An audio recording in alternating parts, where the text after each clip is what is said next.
I want y'all to put a 1 in the live chat if you can hear me clear. Put a 1 in the live chat when you hear this. If you're tuning in right now, we don't have anybody, but put a 1 in the live chat. Go over there and let me see if y'all can hear it.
My son made that beat, so we gonna do something hot to that. We in here, we just waiting for y'all to jump in. We giving y'all a little time, so we gonna start the show in about 2 minutes, giving our boy D2K the opportunity to get things ironed out on his side. But we got a nice podcast set up for y'all. We just getting everything set up. Hey, how y'all like that thumbnail? I think I'm getting good on these thumbnails. Yeah, I like it. Yeah. It's not trash. It's pretty good. It's not trash. Okay, Keith. All right, Keith. Hey, bro, that wasn't me. I know. I had to catch that. It's not trash. April O'Neil got hands. I gotta see. I haven't seen her fight. I guess I saw some. You gonna trailers, see it tonight? Okay. We gotta talk about that. Man, what's up with humanity and these crate challenges, man? Man, what is going on here? Bored? Did COVID, did Corona mess us up that bad that we just don't know what to do with ourselves? If you can hear us, I see 3 people in here. If you can hear us, put a 1. Put a 1 in the live chat. We just talking and letting the room fill up a little bit. Put a 1 in the live chat. Let us know if you can hear us good. Go ahead. What you saying, Keith? My question is, who been drinking all this milk? Where they getting all these crates from? Everybody got crates? Bruh. All these crates? Man. Yeah, man. Everybody got one. Dude, this is my question. If you're going to do the challenge, right? If you're going to do it, how about do it on soft ground? Why am I seeing people in the middle of hard concrete, gravel? I'm like, dude, if you falling, the crate gonna hurt you. The ground ain't gonna be forgiving. And I'm like, you gotta do it. When you got a crate, you got a crate. Man, I see the dude fall from the top one on his back, on a crate, on concrete, hit his head. I'm like, all for a few likes and more memes and giggles than anything else. I can't do it. You'll never see me doing it. Never, ever? Ever. So, if you're listening, we want you to put a 1 in the live chat. We about to start in about another minute. Just getting everybody an opportunity to get in here. Let them know we started. We don't want to just jump into things. We off vacation. I've had me a good time to relax and kick the feet up. K-Bomb is back. Yeah. K-Bomb Party back. on down to the SKB. Just get Keith Norris is back. And guess who we got on? We got D2K in the building, in the nets, in this building of internets. I don't know how to say that. Is it nets? I don't know what to say. On these internets. Anyway, that was kind of corny, but don't blame it too hard. I saw one of them pictures, man. I saw the last picture you put on Facebook with the trip. Your wife was like, she was done. Bruh, yeah, that was late. That was late. Yeah, I took some of them down. She was like, Casey, you ain't looking like you happy at all. You take that one down. Yeah. She's like, why? Don't do it like that, man. And No, you can tell her I said it. I almost put it in. I almost typed it in the photo. Like she did not want to be there. We had just drove for about an hour to get there, so it was downtown Dallas. But anyway, K-Bum just putting all my business out in these gaming streets. But anyway, let's jump on in here and we finna get started. Let's go. It's about to get live. We keep it pretty level, no surprise. Come and listen to the topics bustin'. Yeah, check out our discussion. Keith Norris and D2K. K-Bum 20 on the MIC. Jet I night all the way in Germany. Leveled head, you know who that boy be. But it say live and level, live and level. We on the MIC. Live and level, live and level. We just talking them games. Live and level, live and level. Take a seat and listen up, man. Live and level, live and level. What's up? It's your boy Levelhead back with another Live and Level Gamers podcast. I got the whole crew in the buildings, -2. One is going to be in as soon as he get everything worked out on his end, but we are happy to be back. What's up, fellas? Welcome to the show. Make something, say something. Yeah, we are in here. Yeah. You came in my headphones, surround sound. Surround sound. Oh, you got some new what you got on your ears? No, you just different. I got the same headphones. You just came in and it was like, Okay. Let me clear my throat. That's a rap song I had. I'm going to stop. But anyway, we are back. We are happy. We are feeling good. We are relaxed. Hey, and if I tell you 8 hours, 9 hours of driving will let you know how close you are to your family. Boy, I was so ready to get off that road. So what's good, people? What's up? What's going on here? Man. Okay. To be alive. Yeah, Man. yeah. Not falling off crates. Yeah. That whole trend needs to go. That's worse than planking. I'd rather go back to the plank, cause I seen people looking like they had permanent brain damage, broke limbs, kidney failure, cause they stabbed themselves in the back with a crate and hit concrete. I'm like, y'all really love Corona undid a disservice to humanity. That's all I'm saying. I feel like prayer is needed.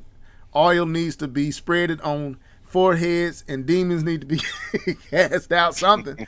These folks losing their mind for the gram, for the TikTok, for whatever else they using out there.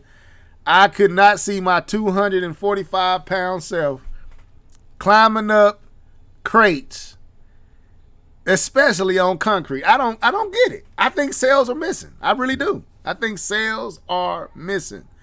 I seen this old person, man. You would think wisdom will be with the older and the elderly. I seen an old man, gray-haired and all, climbing up these crates. I'm like, man, something is going on with society, bruh. Something is going on with society. But welcome to the show. We got a good podcast prepared for you. We got a lot to talk about. K-Bum, you went on a trip too, if I'm not mistaken, right? No, we didn't get a chance to make it out there, bro.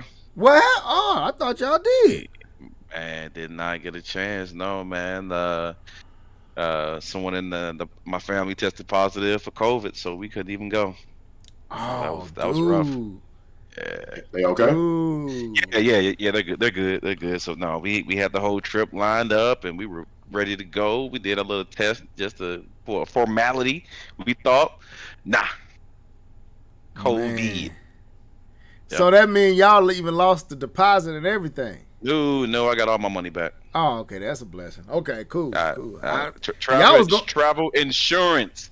Y'all was going to the island. Where was y'all going? Yeah, it was going to Hawaii. It was okay. It was the second time we've actually postponed it. We postponed it. We actually had it planned last July 4th weekend, 2020.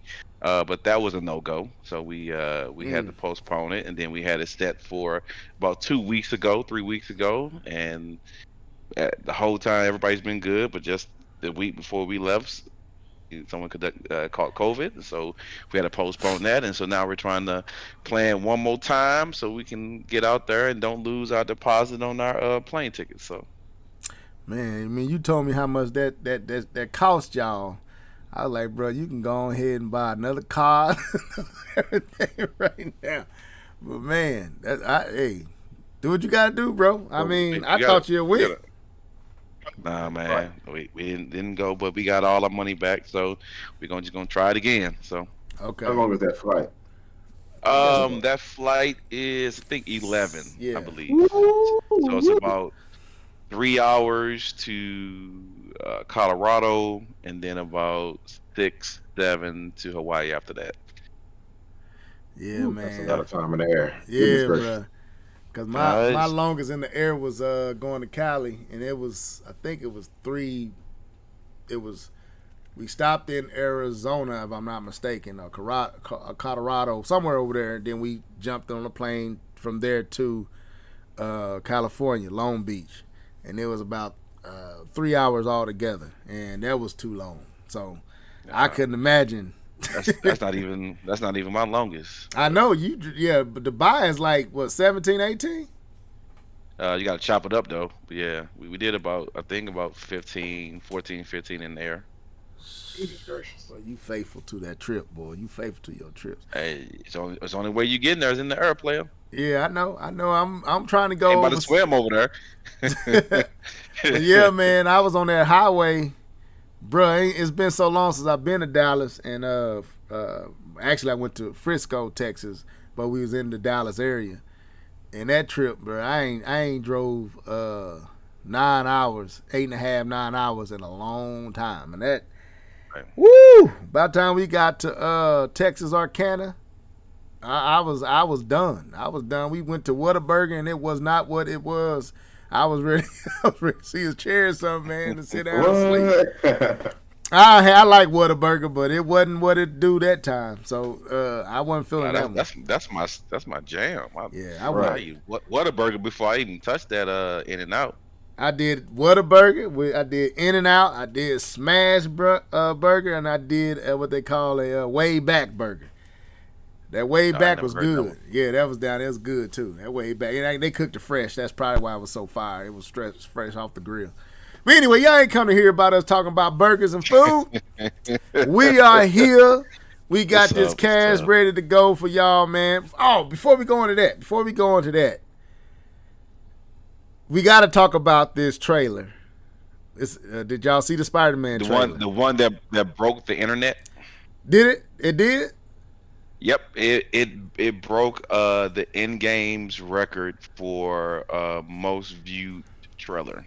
Wow, I think Marvel is officially set me up to feel like I'm ready for some more of this with that trailer and the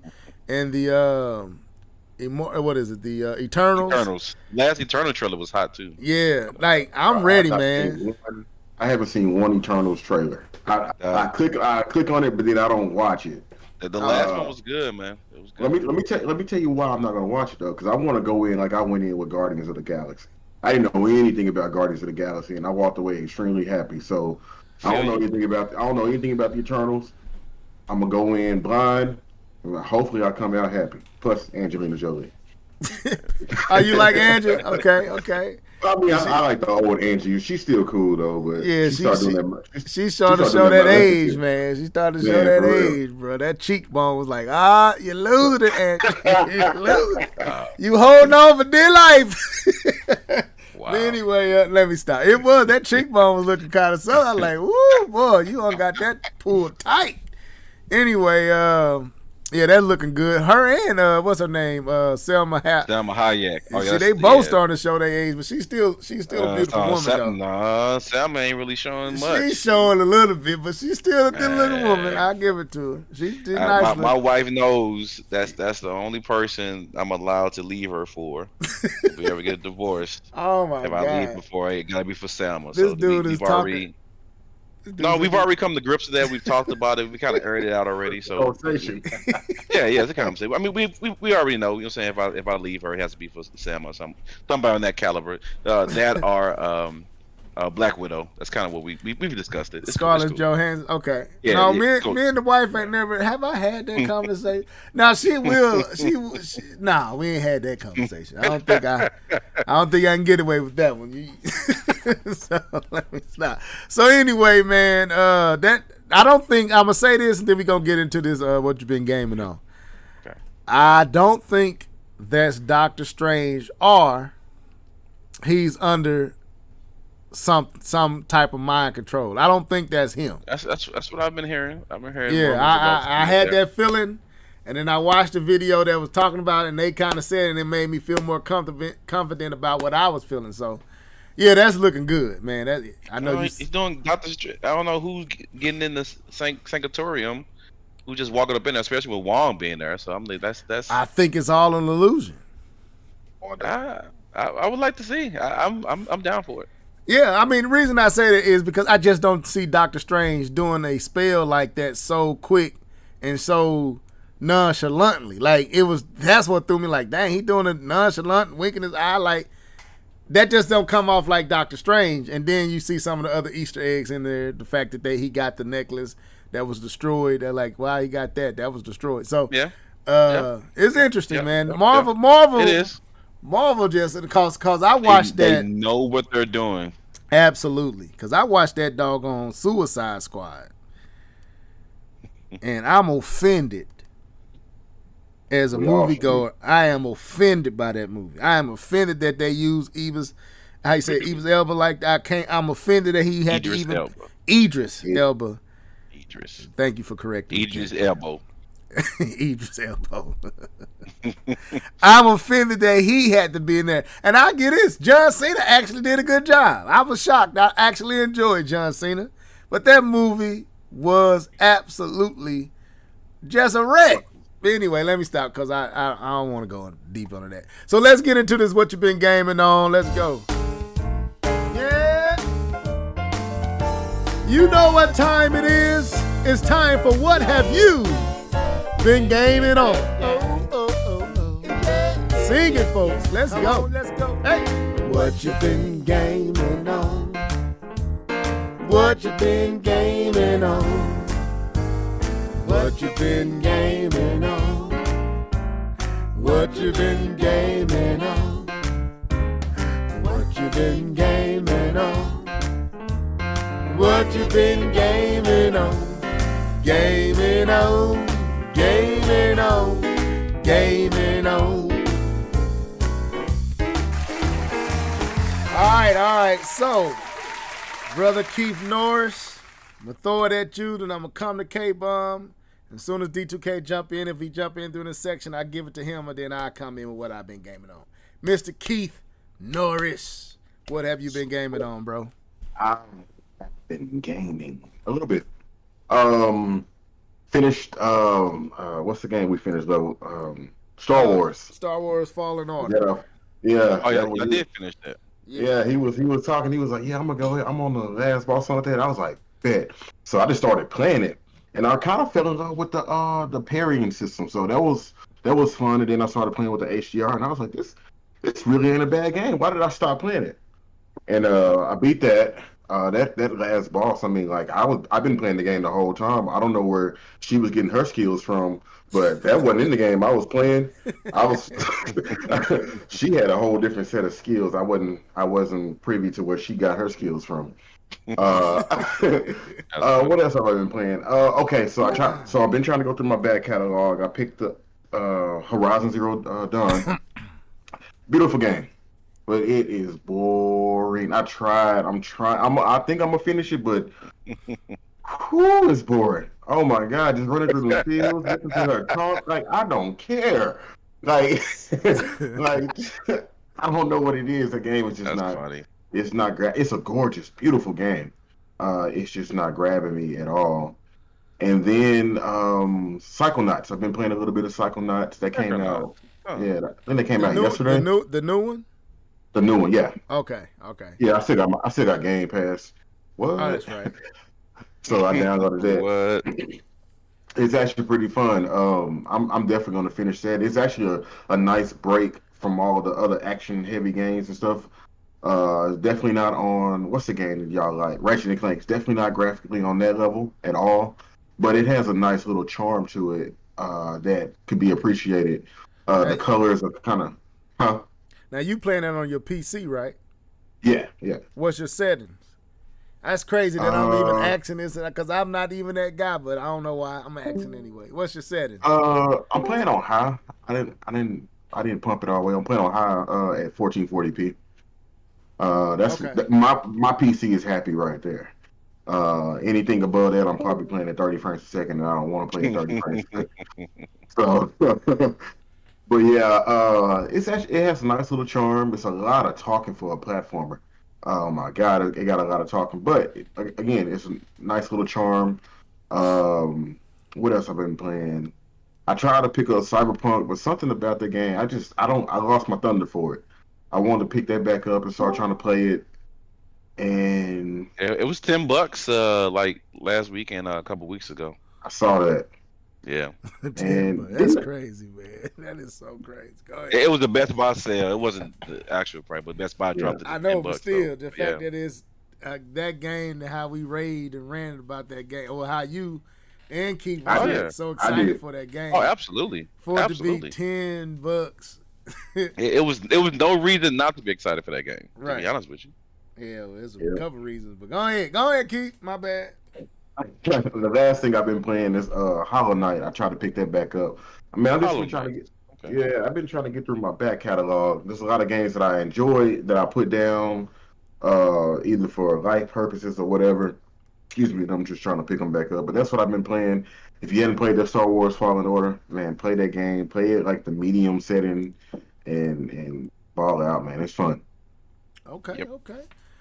Mr. K Bump 20, what have you been gaming on, bro? What I've been gaming on. So, since the last time we talked, I did get a chance to finish that Ratchet and Clank. I thought I was gonna. I'm on the last day. No, sir, I finished that before I was supposed to go out the supposed to go on Dang vacation. it. I was trying to So, finish that and I kept getting distracted. Well, that has now set the pinnacle of nice generation for me. That's the mile marker everyone now has to beat as far as gaming goes and quality of gaming goes. That's the height, right? Why is that? Because they hit on every note, right? This game hit on playability. It hit that platforming was on point. I didn't care for the platform. That platforming. I just did that to get to the next fight. But the fun. I know you guys probably don't remember, but GameSpot used to have a back in their rating system. They used to have a fun category to rate their games, and this game definitely hits very high on that.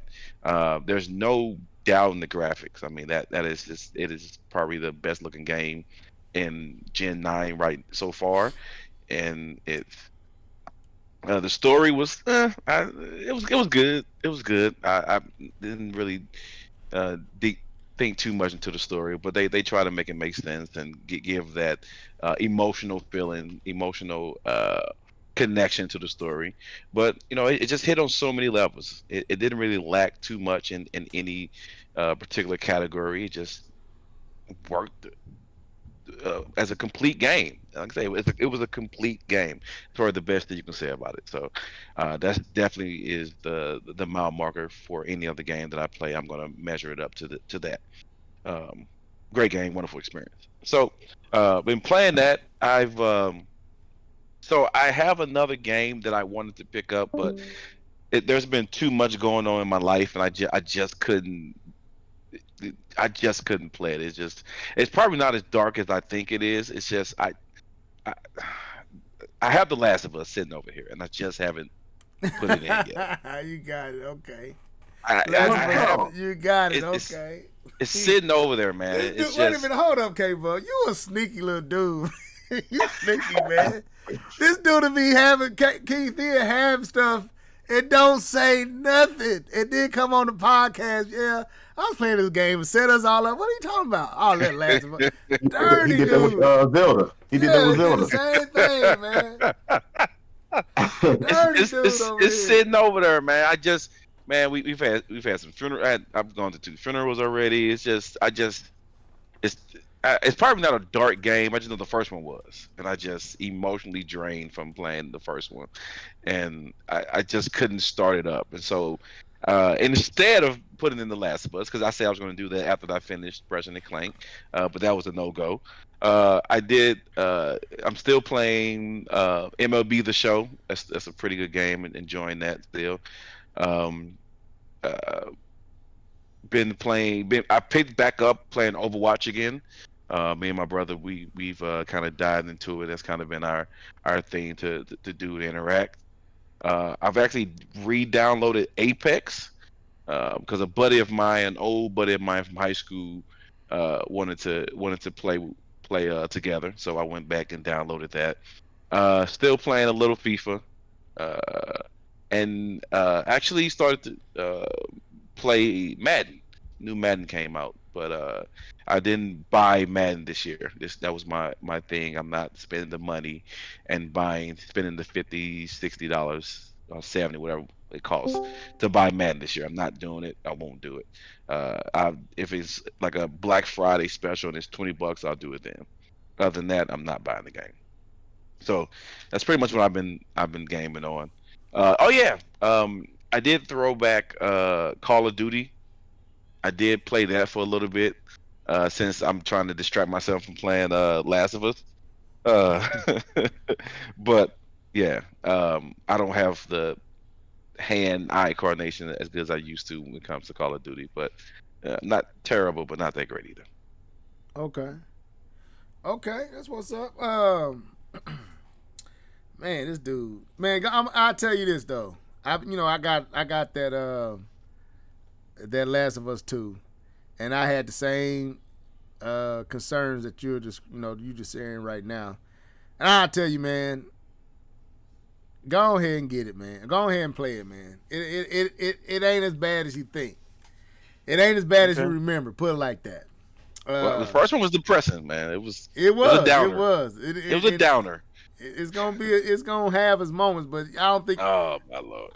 I think you'll be okay. I really do. Mm-hmm. I mean, when I was playing it, I had the same concerns, but it wasn't as bad as I remember the first one to be.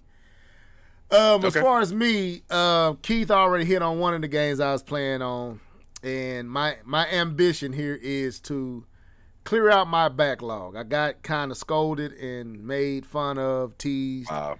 We still on that? Feelings hurt. We still on that? Yeah, we still on that, man. I was motivated by my good friend. Motivated. That's a good word. Good way to say it. Motivated by my good friend K-Bone 20 for the last 10 years. He's been a good friend of mine, and his words of insult has motivated me. There we go. To step up. Hey, what's up, D2K? To step up and start working on his back catalog. And what I did was I picked and chose out of my back catalog certain games that I know I want to play and finish, and the ones I'm like, I kind of threw to the curve. So Keith named one of them. That was Horizon Zero Dawn. I was about to add it to the stash of going to beat this game, and everything in me said, no, you're not. So I put it back on in that other stash. Wow. Because it ain't that I can't say that it's boring to me, but I get what Keith's saying. It is a drag. It is one of those games. It doesn't keep my attention. It's fun when it's fun, but then that fun quickly wears off. And you know, I would say Sony does have that with some of their games where it's fun when it's fun, but then it kind of wears on you in between those fun and exciting moments. So I picked the Last of Us 2, which I'm about to start. Fallen Order, Jedi Fallen Order, Star Wars Jedi Fallen Order, which I beat. And I felt guilty, and I had to get in contact with y'all, and I had to ask the question, because I started on a higher difficulty level, and I was doing my thing on that level, on that setting, but it as the game progressed, it got more and more harder to traverse through these stages and running in, especially when you go and you save and you low on energy and you gotta rest, and then it's it reboots and it resets all the what's the word? It when they kind of bring all the enemies back, respawns all the enemies that you just beat. Yeah. And man, I was like, so I hit y'all up like, man, am I wrong if I set this back to normal? And K-Pop said, why would you ever have put that on difficult anyway? It's already hard. It's already hard. So I felt good because I was like, man, I'm cheating. But man, when I set that difficulty back to normal, oh, that game got so easy. Because I had played at that higher level for so long, to go lower than that, it just made it unfair. I was going through the what they call those Inquisitors.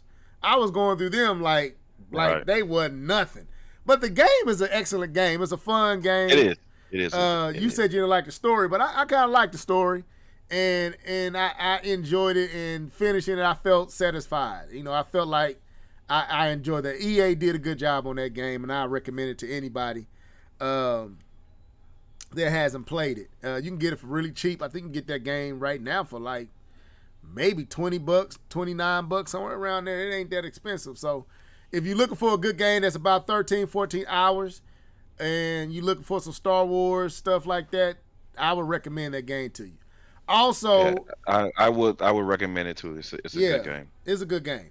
So I also started playing. I've been trying to beat Ratchet Clank. I'm on the last person. I thought I was farther than you, and I was gonna beat it before you beat it. I'm on the final boss. I'm on. Did you put it on a higher difficult level? Yeah, I put it on the same one you did. Okay, we talked about it. Yeah, I was almost tempted. I was almost tempted to go back down, but no, this game, like K-Bum said, it's fun on the higher difficulty. Yeah, it is. It makes it challenging enough to where it don't feel cheesy. It's giving me a healthy challenge. So I'm about to beat that, and I'm torn between either jumping into The Last of Us 2. I said I was, but the other one I got, Rising, the Ubisoft game, Phoenix Rising. It's going to be either one of those, and I'm going to beat next. And once I get through there, I don't really care about the other games I got down there that I need to beat. I'm not going back to Origin. I'm not going back to Horizon Zero Dawn. I'm not going back to it's another one I got on there. I'm not going back to Devil May Cry 5.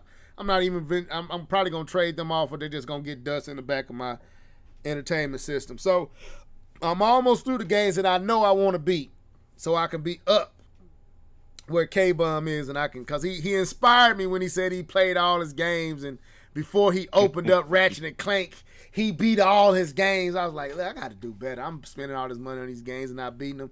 I got to do better. So I'm doing better. Yep. I'm trying to be responsible, a good, what's the word I'm looking for? Steward over my gaming. That's what I'm trying to do. So anyway, we got D2K up in here. So that's what I've been gaming on. What else? Oh, The Last of Us. It Takes Two. Me and my daughter is almost done with that game. That's right. I'm close to being done with that. I think we about 3 more stages to go, and me and her be done with that game. And she already bugging me about another game. I'm like, Lord, I went through with this one. Can I handle another game? But I'm gonna get it because she likes playing. So I got a gamer on my hand, y'all. Pray for me. So anyway, that's me and what I've been gaming on this week. Ratchet and Clank, Rifts Apart, It Takes Two, and I beat Jedi Fallen Order. So I think I'm doing a pretty good job. You know what I'm saying? Nice. So D2K, real quick, what you been gaming on before we get into these topics? First of all, it's good to be back. That's that voice. There That's it that is. voice. Yeah, I guess I'll work backwards because I've been playing a lot of games lately. Oh, snap, son. Yeah, I think, well, yesterday I bought the Aliens game. I gotta get that. The alien the Fire Team. Yeah. Fire Team. Yeah, a buddy of mine was just talking about that. They just got it. So Yeah, well, oh.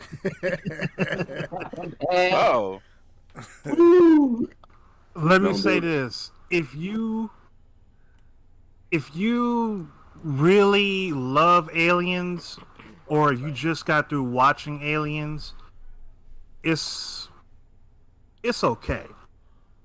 It's not worth the $40 I paid for it. It's got a lot of problems. I bought it for the PC. I bought it for Steam. It's not very optimized at all. Graphically, it kind of looks like a remastered PS3 game. Really? It seems like they tried to use. Let me back up by saying, third person does not work for an Aliens game at all. It just doesn't. I can't do it. It's just too much stuff going on to be trying to manually aim with Xenos jumping all over the place. You need first person for that. And I think they try to use the franticness of all that in place of the Xenos having better AI, because after a while it just kind of feels like you're just shooting ducks in a barrel. It's not very exciting. It gets real old real fast. Oh, so they did copy Gears. But if you don't have anything else to do, you got $40 to blow, you love Aliens. You got $40 to blow. Yeah, it was just, yeah, that's all I can say. I've been playing a lot of games. I just downloaded on Game Pass that game called The Ascent. It's hard to explain what it is. It's got a very dystopian, heavy machinery, Blade Runner-ish type. Hold up, DT.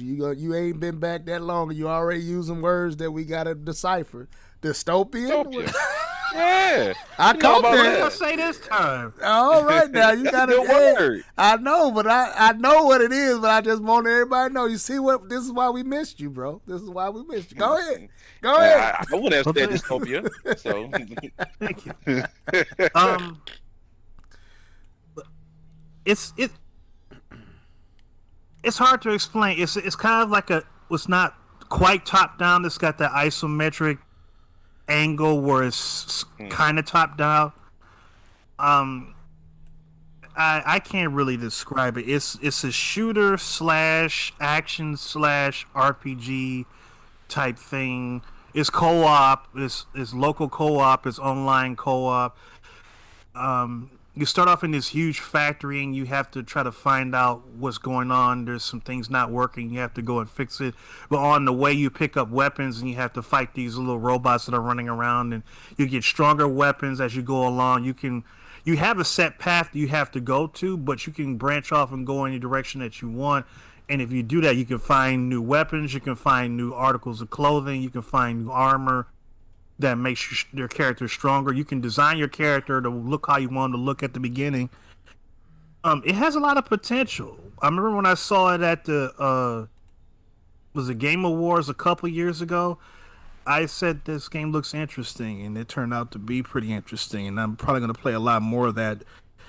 Only thing I don't like about it is the shooting is kind of weird. It kind of has the same feel of, I don't know if you played those games where you have to use the right thumbsticks to shoot and the left thumbstick to aim, that type of feel to it.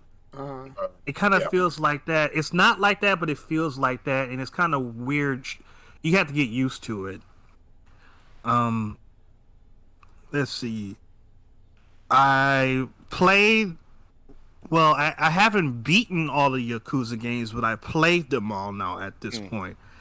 I just stopped at number 5 at somewhere at towards the end, but it wasn't quite at the end because it just got too stupid. They had me out in the woods hunting rabbits like Elmer Fudd, and I'm like, what does this have to do with the Japanese mafia? That's part of the selling point of the game. I had to stop. How much diversity in the gameplay, right? That's one of the selling points. I guess you could call it that. I was like, nope. Let's put it down. That started on 6. No, 6. Yeah, that game, that was, other than 0, I think that was the best one of the series. That one really put a nice little bow on the whole series and on the antagonist, not the antagonist, but the protagonist, Kazama Kiru, who does show up in Like a Dragon, which is the next, what's the word I'm looking for? The next one in this series. They're starting off with a brand new protagonist in there. Yeah. I didn't know that. Yeah, there's those big words again. but yeah, he's in there somewhere, and I got pretty far, but this game is getting a little bit too silly, and I'm not a RPG fan at all. This game is a turn-based RPG, and that's the version of RPGs I absolutely hate. Ugh. Not and turn-based. It got to a point where, what's that? I said not turn-based. Ugh. I hate turn-based. And there's one part where I got to. There was a boss that I was fighting, but he was kicking my butt pretty bad, and I said I got to go back and find some power-ups somewhere, power up my weapons before I can fight him again. So I went down this dungeon, but then I couldn't get out of dungeon because now I have to find this giant Roomba vacuum cleaner. Wait, what? You gotta explain. Yeah, this, man. You have to fight a giant Roomba vacuum cleaner, and it's super hard unless you've powered up. They force you to go through the whole rigmarole of RPGs. You gotta level up all your characters. You gotta level up your health. You gotta level up your armor. You gotta do all that stuff. They'll let you go and fight the enemies right away if you want to. It's kind of like Zelda, but you can get your butt kicked. So I said, yeah, I'm good. Okay. But I don't want to waste up the time. So there's a lot of other games I play, but I don't need to go through everything. I mean, it's been a minute now. You got more? One or two more you want to talk about? Take your time, man. We got I can't think of anything right now. You know, my memory doesn't work very well. It's very short. Okay. All right. Well, that was what we've been gaming on. We about to get into these topics. Now, of course, you see the main subject is. Let me go over here real quick. I'm trying to edit up this video that I want to put up.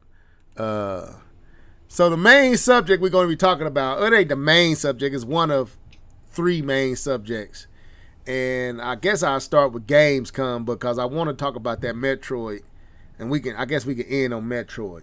So since I got the Gamescom loaded up, of course everybody know this week has been the Gamescom 2021. Mr. Norris kind of sent it to me. It's like, man, has anybody watched this? Did anybody know this was even happening?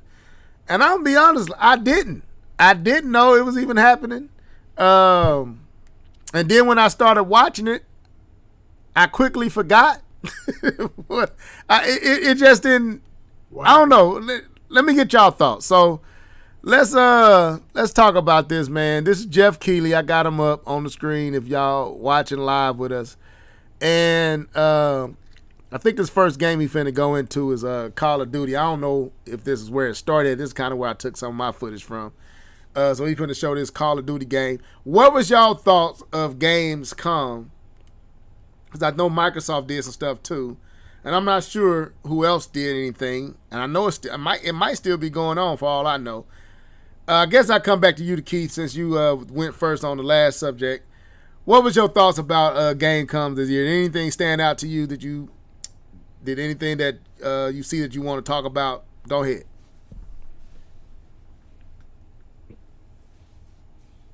Are you muted?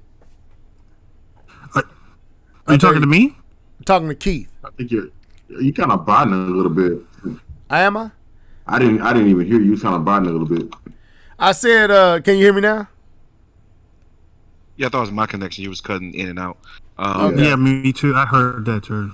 Okay. Well, let me say You're it still again. cutting in and out. I guess the question level. I'll jump in level until you can get kind of your stuff figured out. But you can kind of jumping in and out. Okay. The question that he was trying to ask Keith is, you were the first one to kind of identify the Gamescom and to even let us know to watch it, because I know I didn't even have it on my radar. But the question is, what did you think about what was shown, or just in Gamescom in general? What did you think of that of that conference setup and some of the stuff that was shown? One, I was extremely surprised to see Paris back, and I don't know if this is all related. What's considered Gamescom and what's considered what Xbox did separately. True. But any time we get a chance to see like video games announced and stuff like that, it's always a good day, no matter if they're great or bad. It's always a good time. With that being said, I don't want to be a Debbie Downer, but nothing really stuck out to me. Personally, Really? Nothing. nothing really stuck out to me. And I'm literally on the page right now. Like, I've never been a Saints Row fan. I don't know what's going on with Halo. It's coming out this year. That's what's going on with it. Yeah. Boy, you dirty, sure? boy. Yeah, they said December 8th. I believe that's the date that they said. Actually, I got it. It's in this footage, so you're going to see Halo too. Go ahead. Yeah. Okay.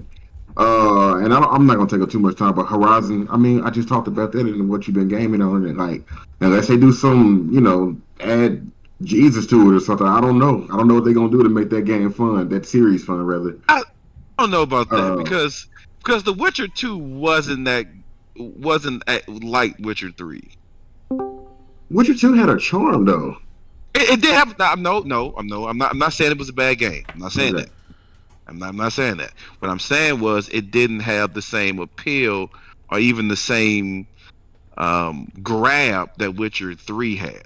That's only because it was corridor based. It was linear, I guess you could say, where Witcher was open world. Witcher 2 was more linear than the third Witcher. Wow. Right. And I'm saying that they have room to grow. I don't think they need to break open the sky to make it a good game. But I think there are some things that they learned. Hopefully that they learned from seeing other open world games, and that they can incorporate into theirs. That hopefully they can make it a better experience. Because I understand your complaints and issues with Horizon, but I don't think it's that far off.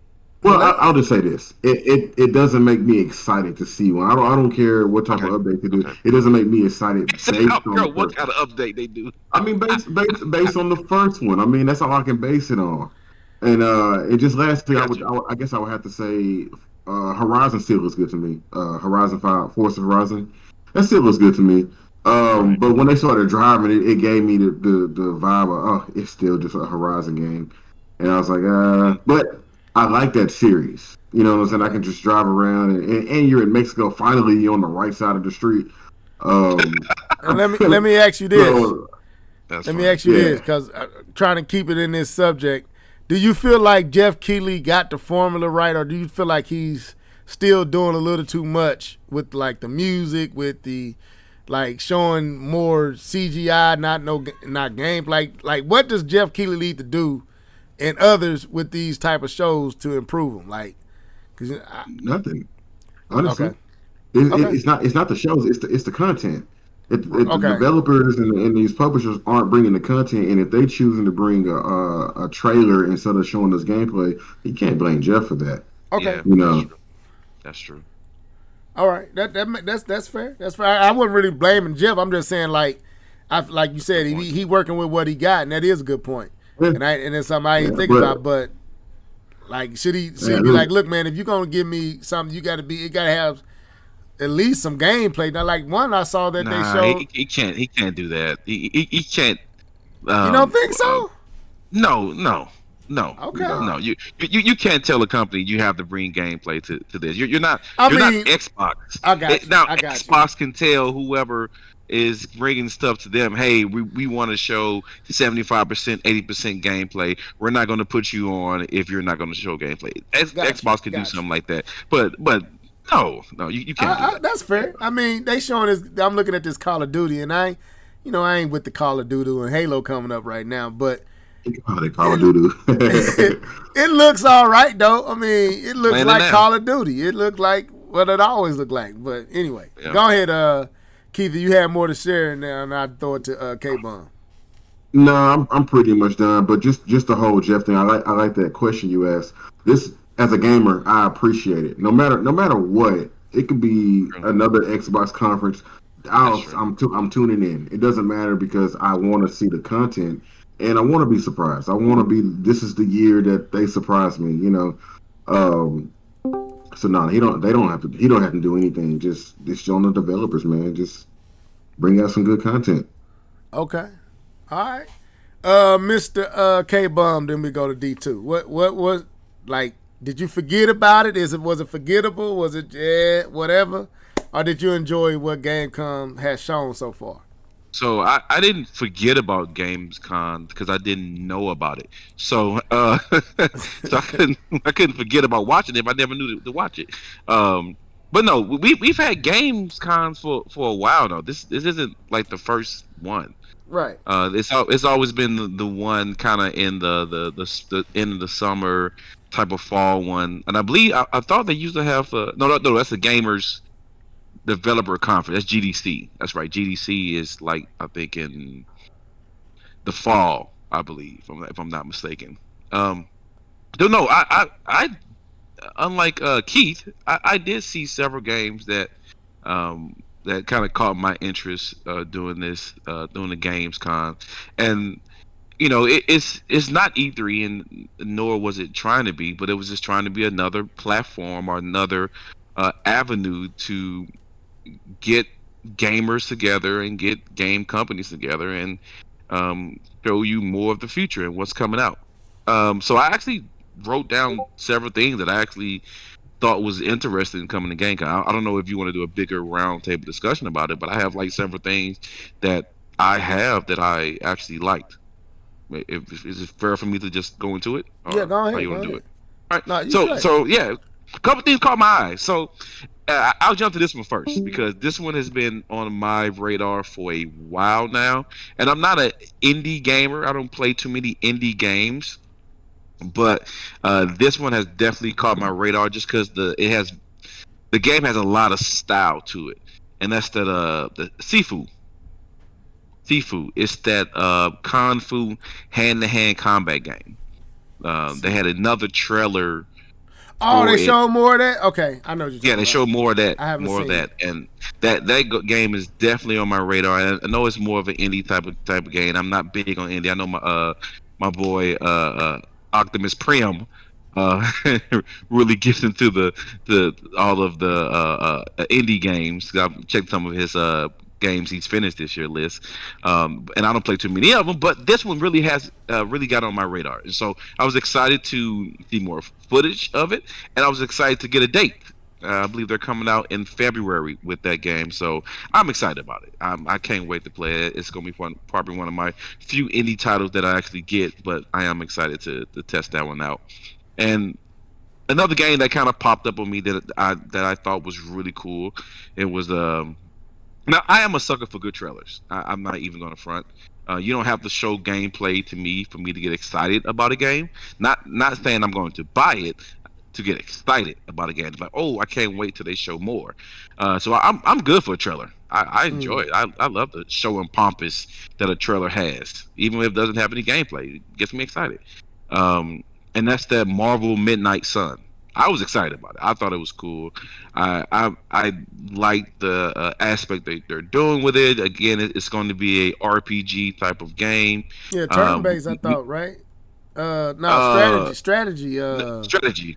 Yeah, like Mario Rabbids type. Yeah. It's made by the XCOM people. Yeah, I ain't Yeah, even made by liking that. XCOM. I don't even like that So, thought. so I'm willing to test it out. I know I've done a little bit of that turn-based gaming on mobile for Marvel, and for a while it was fun. I enjoyed it.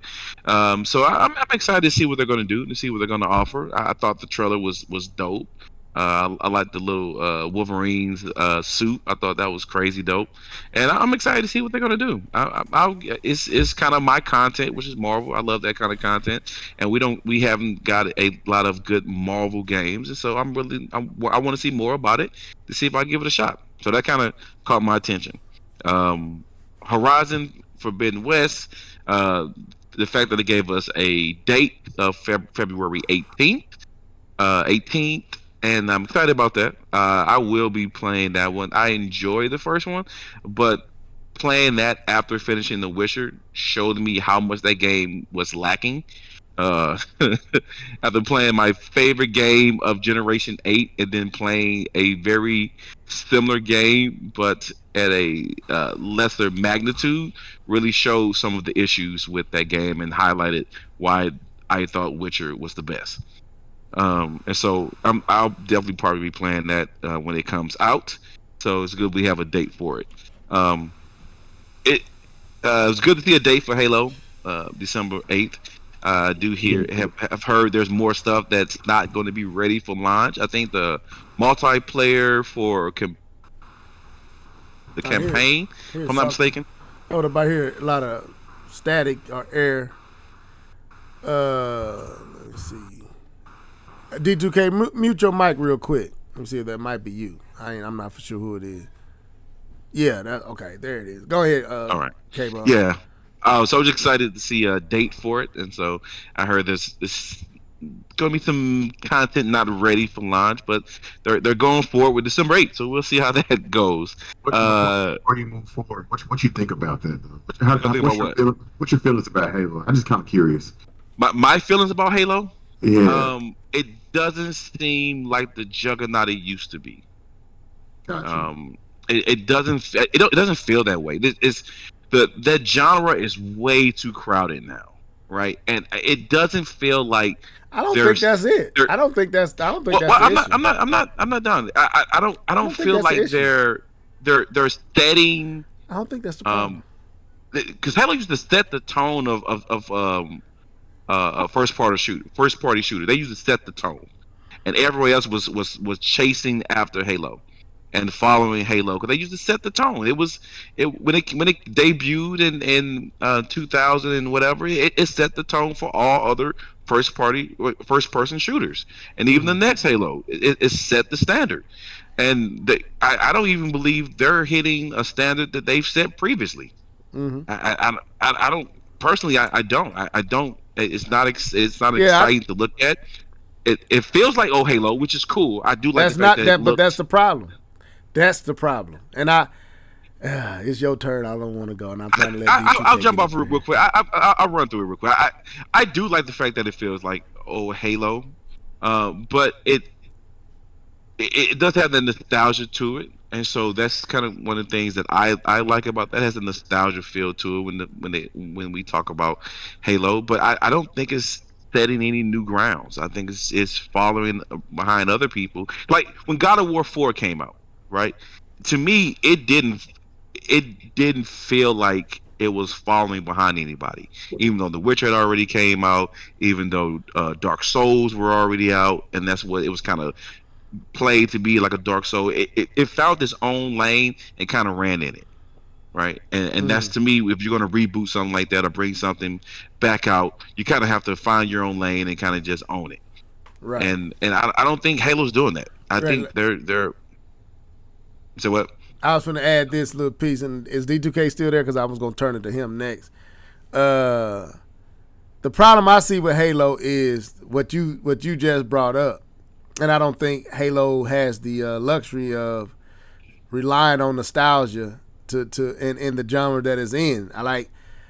Even Mario had to admit at a point they had to admit with Mario that they needed to do something different. That's why Odyssey was so successful, because Nintendo finally, you saw it with 3D World 2, but they keep trying to reinvent the wheel, so to speak.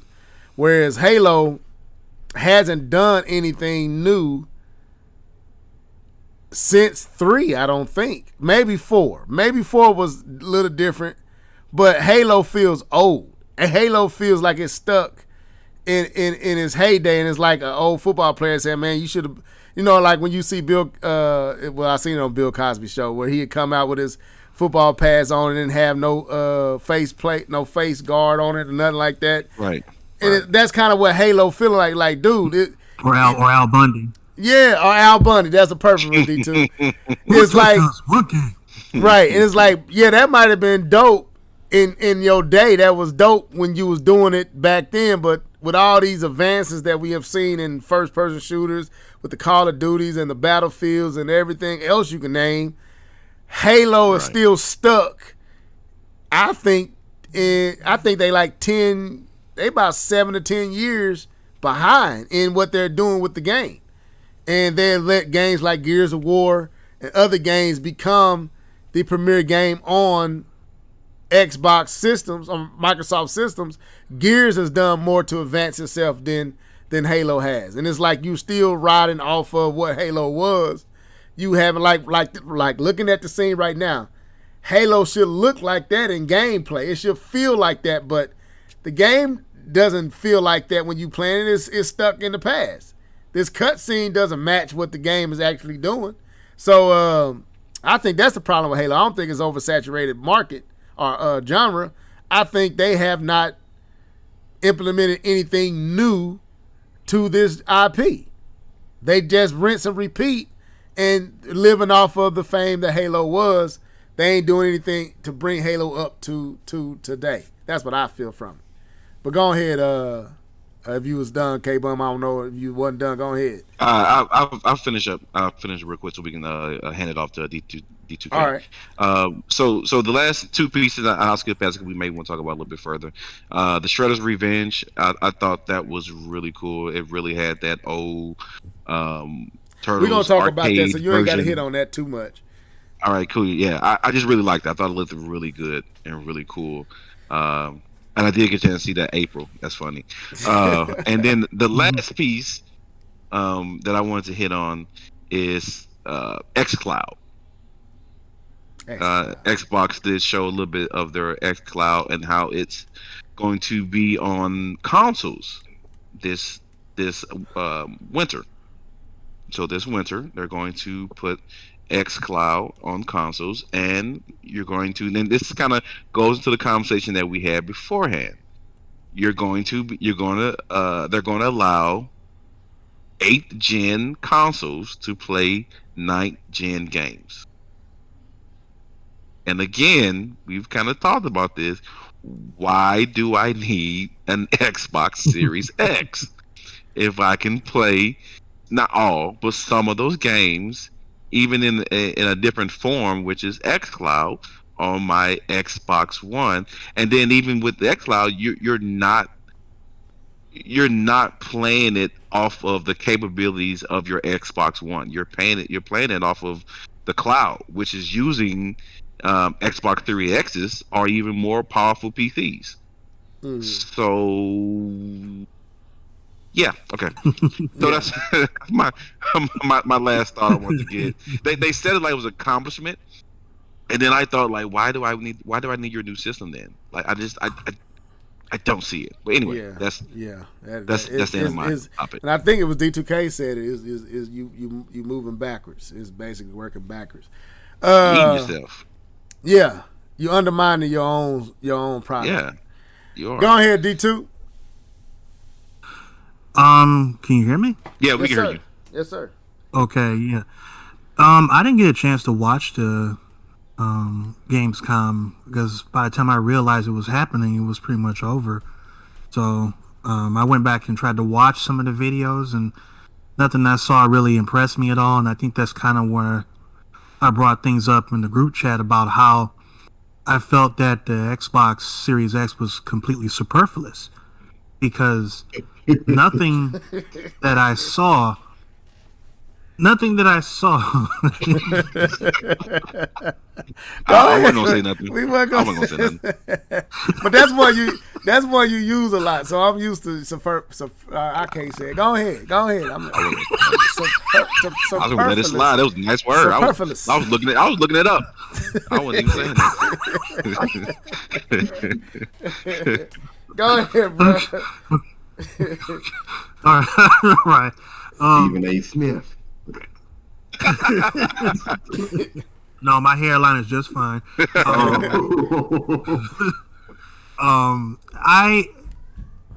It's amazing to me because I said this in the group chat. I said there's a reason why you get a Nintendo Switch, because there are experiences there that you can only experience on that console. Right. There's a reason why you get a PlayStation 5, because there are experiences there that you can only get on a PlayStation 5. There is not one single game that they've advertised since they announced the Xbox Series X that I need it to play. Nothing. And what makes it so bad is that with xCloud, this phone I have in my hand here, I've already played xCloud on this, and it works pretty well. And you're telling me that I have to go out, well, you want me to go out and shell out at least $500 if you can find one in the store, which you can't, or pay a lot more than that from the scalpers. For what? Why? Just to have bragging rights as you have the most powerful home console in your house for now? It just doesn't make any sense. And we all know that Microsoft, their whole ideal from the beginning was to get Windows involved in every form of entertainment. That's the only reason why they got into the gaming industry in the first place, because they wanted to get Windows on the PlayStation. And here we are, some 20-some years later, and that prophecy is being fulfilled because they're branching out and they're touching pretty much everything with their Xbox brand with Game Pass. And it's only a matter of time before we see Game Pass on the Switch. It's only a matter of time before we see Game Pass on a PlayStation console. Right. It's going to happen. Yeah, I agree with that. And as of right now, it just seems like Microsoft is just making devices for the sake of making devices, just so that everybody can have their own little niche. Because there's some people who just have to be the kid on the block that has the biggest, most powerful, most fastest, most awesomest thing. And those are the people who go out and get the Series X. It's like, yeah, I got the Series X. It's better than what you got. But I'm sitting here with my Xbox One OG, the VCR, and I'm playing games that look the same as the one that you got? It doesn't make How, Sway? How? Yeah. So I'm... Go ahead. No, finish your thought. It's just like it doesn't make me angry. It just puzzles me, and it does kind of make me sad a little bit, because you see franchises like Halo that are suffering, just like you pointed out, Level, how they conduct, in the past, and they haven't really evolved to what current standards are in first-person shooters. Even Gears has changed a lot over the years, and Halo pretty much is still trying to recapture that magic that they had back when we were still doing LAN parties and playing on Xbox Connect and X-Link Kai and all that type of stuff back in the early 2000s. That's gone. That's over. And they have not really done anything good to advance Halo. They tried with Halo 4, but people weren't feeling the Prometheans, and I was one of them. I didn't like that at all. I hated them. I hated them I hated them. But they haven't really tried to really take things into a more progressive direction, and it's gotten really... Stagnant. It's boring now. Stagnant. It's stale. It's stale water. It's just stale, like flat soda. It's just that's what it is. It's flat soda. That's what it is. Yeah, it's flat soda. And that's what I was like. My thing, watching it here, you seeing it come right behind Call of Duty. like, even though Call of Duty is following the same format it's been following for a long while too, it's still changing it up. You know, they untried new things. It didn't work. You know what I'm saying? People didn't like it. They have tried new things. They have tried new things. Halo hasn't. And some of the stuff that Call of Duty has tried, Halo should try. It'll fit in the Halo game. But it seems like they don't know. It's like Master Chief and the whole. It seems like Halo should be a sure hit because of what it is. And it's the same thing. We're going to talk about Metroid here. Our last subject, we talk about Metroid. But both of those games, to me, have the same ability because it's dealing with fantasy, future. You're not really... I mean, I know they undid stuff. You got to stick to the story and what the roots is to a degree. You got to stick to that. But you have freedom that I feel like they're not tapping into. They're not stuck on the Xbox OG. They're not stuck on the Xbox 360. You got a powerful system that can do some stuff. Master Chief can do some things now that you probably couldn't do on those systems. You can make his abilities or her, but I don't know. I'm not the Halo guy, so I don't know all what is He's what. A he. He's a he. I thought it was, but anyway. Yes. You don't know what these. What His name is John. Okay, so but there's so many things that they can do with him and what he is with this new power, and he can do some great things, but it seems like they limiting him to what he was in those former games, and they're not advancing him. It's like the same thing with Mario. For a long time, Nintendo would not allow Mario and Zelda to advance, but now Breath of the Wild, like, that took Zelda down a whole nother path. Odyssey took Mario down a whole nother path. And they always was tanking with the formula, but they really tanked with bringing Mario into a real world with skyscrapers and running through a city. Like, you never thought you would see that with a Mario game, but you saw it. You never thought you would see Zelda running through open world like that, but they did that, and they did that on a whole other level. And it's like Master Chief is still being just put in the same set piece and do the same thing, and we gonna win. No, too much has advanced. You gotta advance. But you know what? A lot of stuff that we see in Destiny probably would have made it into Halo. Right, that's my point. Right, there you go. That's my point. Destiny is doing what Halo should be doing. Halo has the character, the story that'll match that game, but the gameplay is what I feel like the game itself is what's hurting Halo. They haven't done anything to innovate it. So, but anyway, we exhausted. For me, I'm with D2K. I didn't watch enough of Gamescom to give a fair critique or criticism or whatever. I saw some of it, and what I saw really didn't catch me.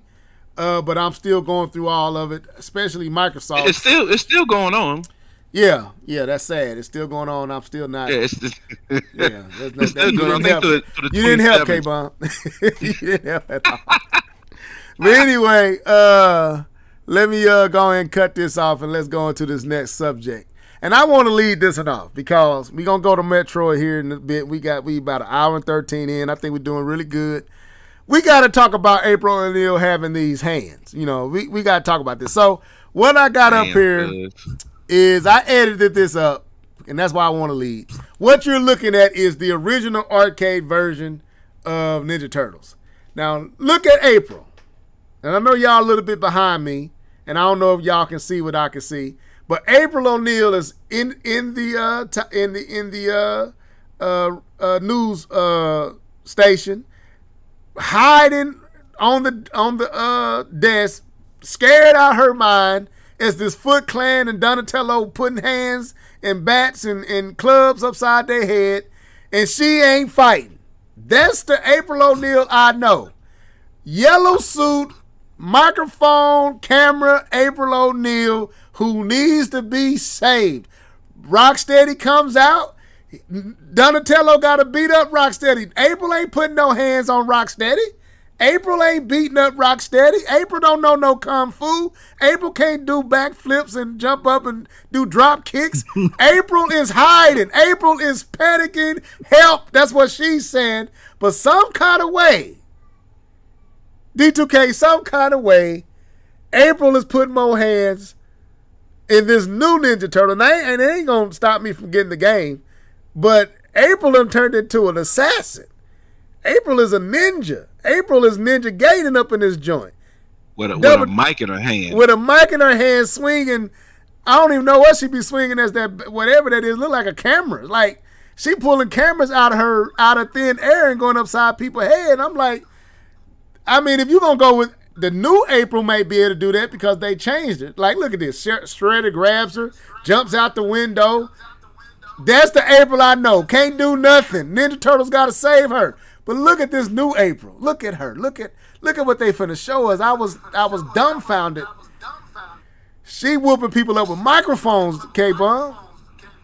Bruh, she got them hands. So I need thoughts, man. I need y'all thoughts.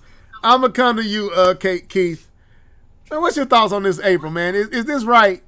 It ain't right. No, it ain't right. No, you can't just change the characters and stuff, man. You don't have them rights. No, I'm just playing. No, I understand the whole.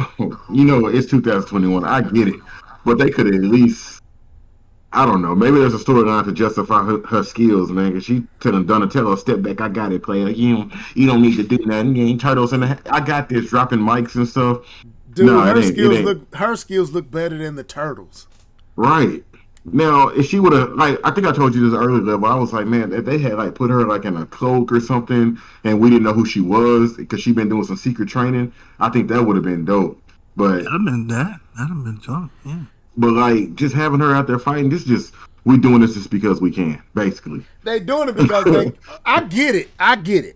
Right? Yeah, I get it too. You're trying to appeal. Gamers are not just boys, so you need a girl. And me and D2K was kind of talking about this with He-Man, like with Tila. It goes into it's the SJW stuff. And let's be real, and we ain't going into that too hard on the cast. But the point is, I get it. But don't they got a female Ninja Turtle? I thought they had introduced a new Ninja Turtle.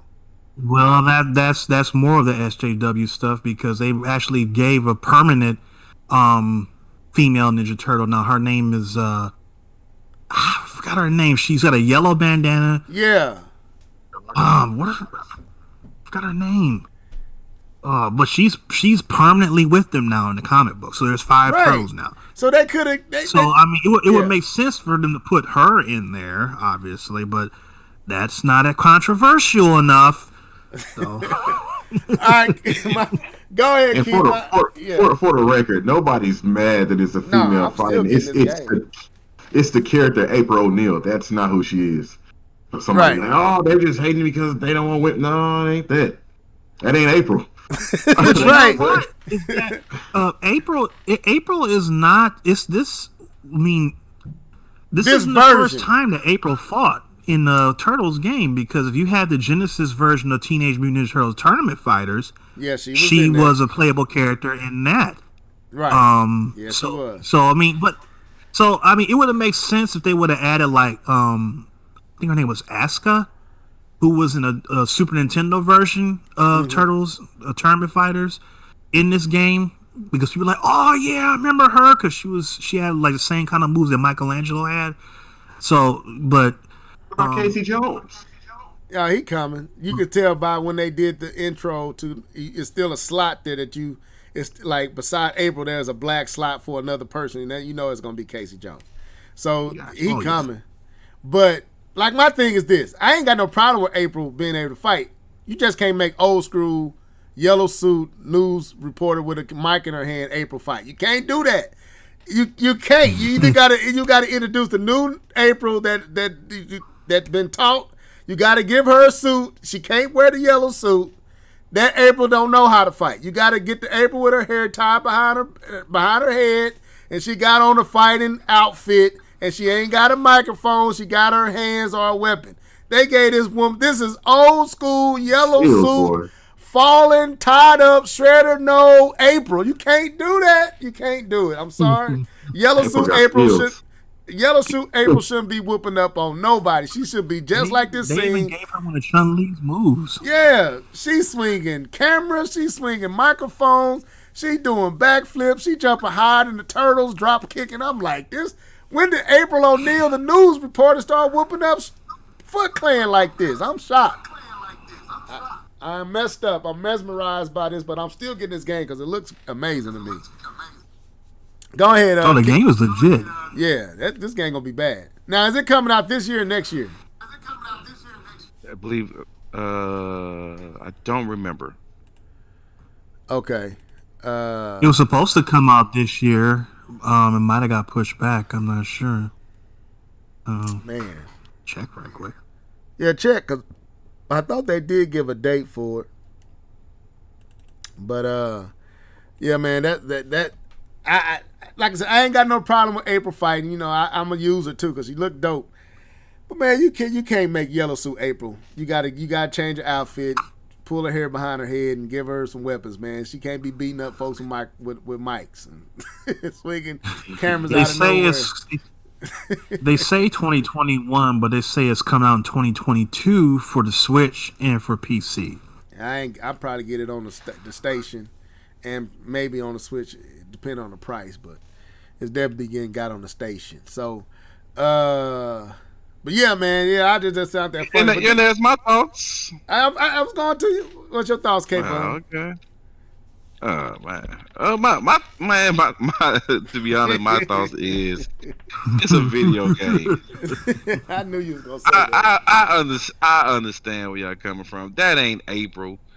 But all these fighting games that we done had that have all these people fighting against each other with people, I ain't tripping off of it. I thought it was funny. I thought it was funny. I was bugging up. She got hands, K-Bone. Hands. She got more than hands. And she drops the mic on. She drops the mic. She dropped that mic, boy. I almost lost it. I said she dropped that mic. She got hands, dude. She looks like Double Dragon to me a little bit. How she stands, she reminds me of Billy and them off of Double Dragon.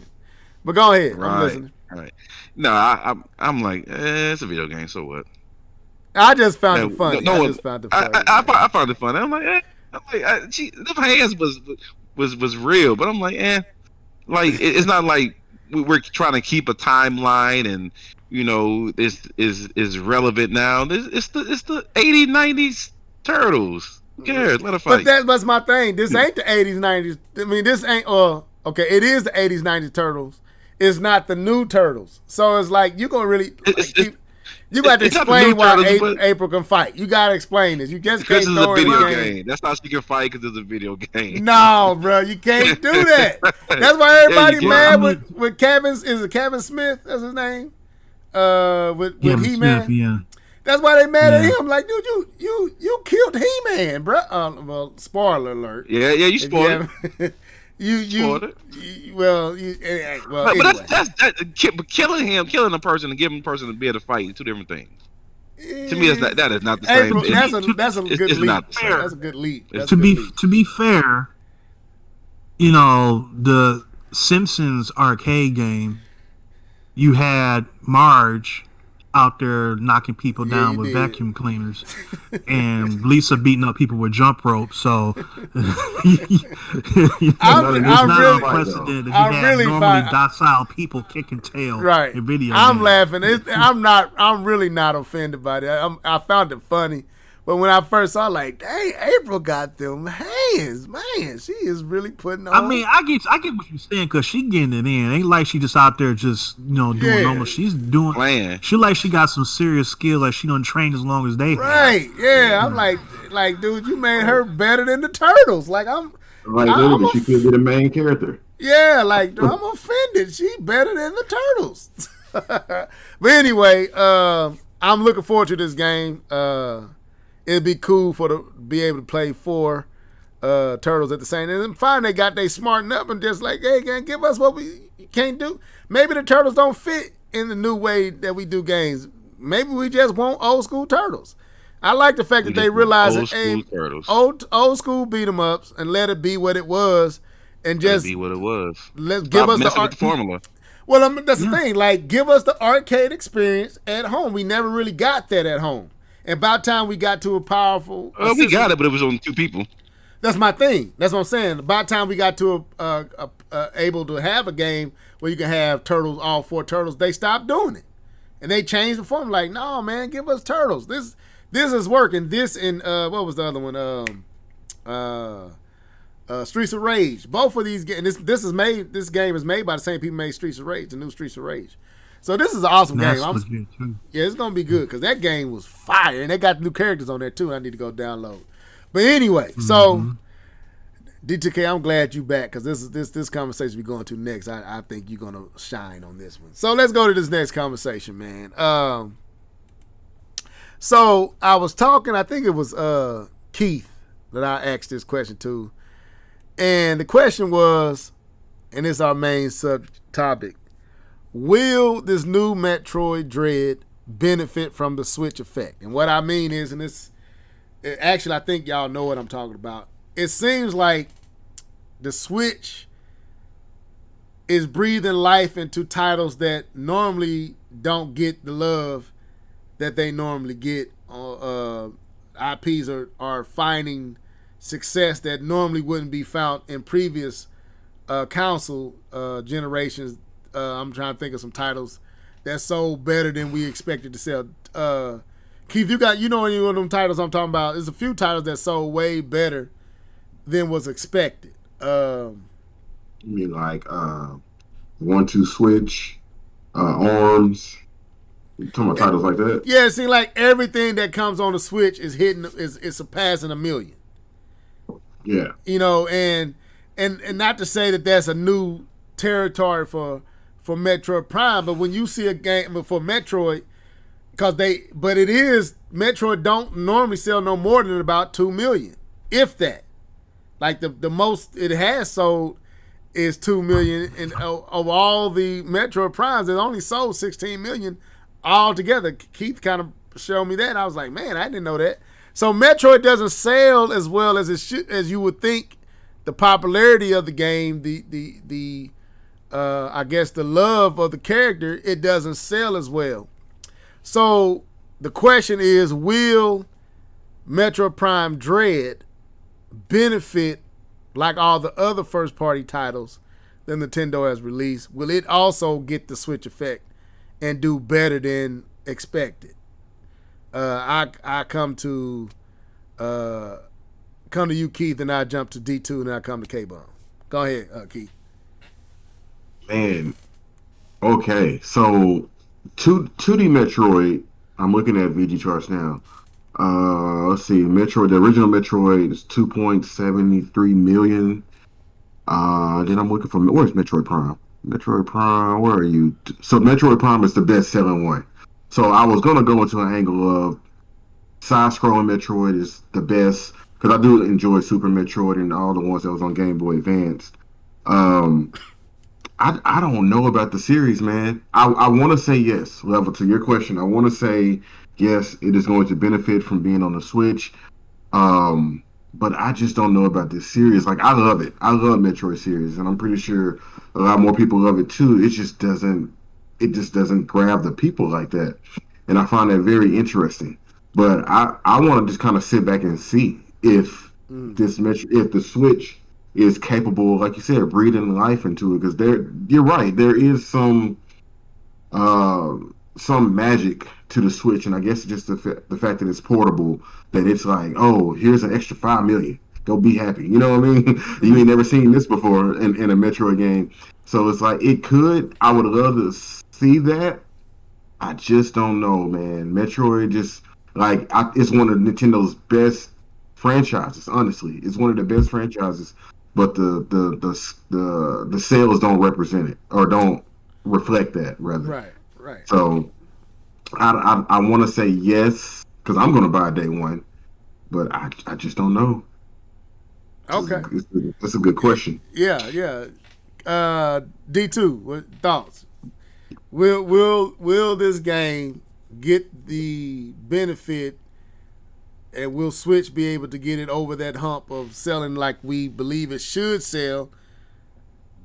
Is this the right place, right time? The right place, right time for this game and this IP to get the love that it should get? Or we think it should get anyway. Go ahead. That's kind of a loaded question. My bad. There's a lot of things regarding this game for me personally. That's kind of hard to really touch on that because, for one, I think one of the reasons why Metroid has not done so well is that it's not really a game that appeals to a casual fan. It's more towards the hardcore fan base, and it's one of Nintendo's long-standing hardcore titles, going all the way back to the NES. And the hardcore audience, a lot of people don't want to admit this, but it's a lot more niche than people will think that it is. And that's probably the reason why it doesn't seem to get the same number of sales as a Mario or a Zelda or a Pokemon or something like that, where people who not really everyday, or they're not hardcore gamers like us, they play a game like Mario, say, I'll play that for a little while. But this is something that if you're really into gaming, then you want to get the new Metroid. This is akin to getting the new Gears or the new, I don't know, what shooter that Sony would have back in the day. It has that same lore behind it. So it's not really something that appeals to the casuals, which is a mass majority of Nintendo's fan base is full of casuals. When I saw this game at the Nintendo Direct, I honestly, seriously, and it wasn't just this game, it was also a couple other games too that I saw. And then, the OLED Switch was announced a little bit later. I said, you know what? I might just have to pull the trigger. Okay. And get a Switch this fall. Maybe.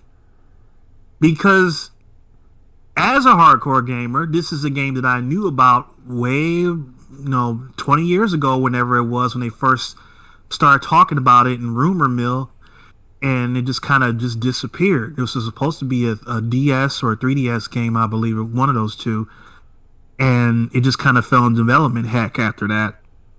And a lot of people were excited, but a lot of people didn't understand why. Some of us were like, "Oh!" I mean, I don't know if you saw Shokyo's reaction when he showed he went completely bonkers. I mean, and nobody really understood why, because they didn't understand the lore of this particular game and how long this game has been just sitting on the shelf, and just people thought it was just gone forever. Mm-hmm. And a lot of those people heard about this and they see it and like, yeah, I might have to get myself a Switch to play this. If I don't get it for any other reason, I'm gonna get it for this. It looks good. I mean, I think that 2D is really where Metroid really cuts his teeth. That's really what it's meant to be, is 2D. The Prime games are good and I enjoy them. But this is really, it's something about the ambiance and the atmosphere. I mean, you really got that from Super Metroid, that you really felt that sense of being alone against the world. Mm. It doesn't work as well. It works, if somehow it works better for Metroid in 2D versus 3D. And yeah, I agree with that. And this game looks real. It just looks really good. Like, yeah, it looks real good. The more I look at it, yeah. And I think that a lot of people who own Switches are probably going to pick this up just out of curiosity. I think that it will help the sales some, because the install base is so huge that, I think it will do pretty well. I don't know how many copies it's going to sell, but the Switch isn't going anywhere, and this is going to be one of its major titles this holiday season. So a lot of people are going to be buying this along with the OLED Switch. So it's that is another reason why I think it might sell very well. They say, well, this is the reason why I'm buying the OLED Switch, is because of this game. That's why I might do it. I'm not saying I'm going to. I'm saying I might. I respect that too. Go ahead. One of the things that helped me with Prime was I turned the music off. Even though I enjoyed the music on Prime, I turned it off and I just allowed the sounds of the world to be my ambiance, and it made to me it made the game better. But I would play it first with the music in, because I played Metroid Prime like 3 or 4 times from start to finish. So Right.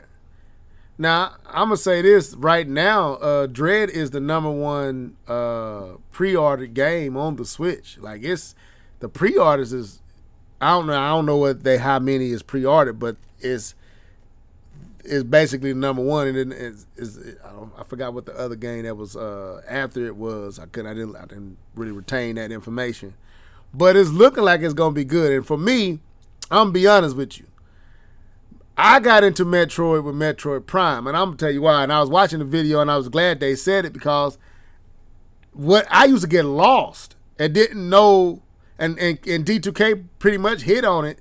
It is a hardcore game on with a company that really doesn't tend to do hardcore like that. Like, and the original Zelda was hardcore too, if you really look at it and think about it.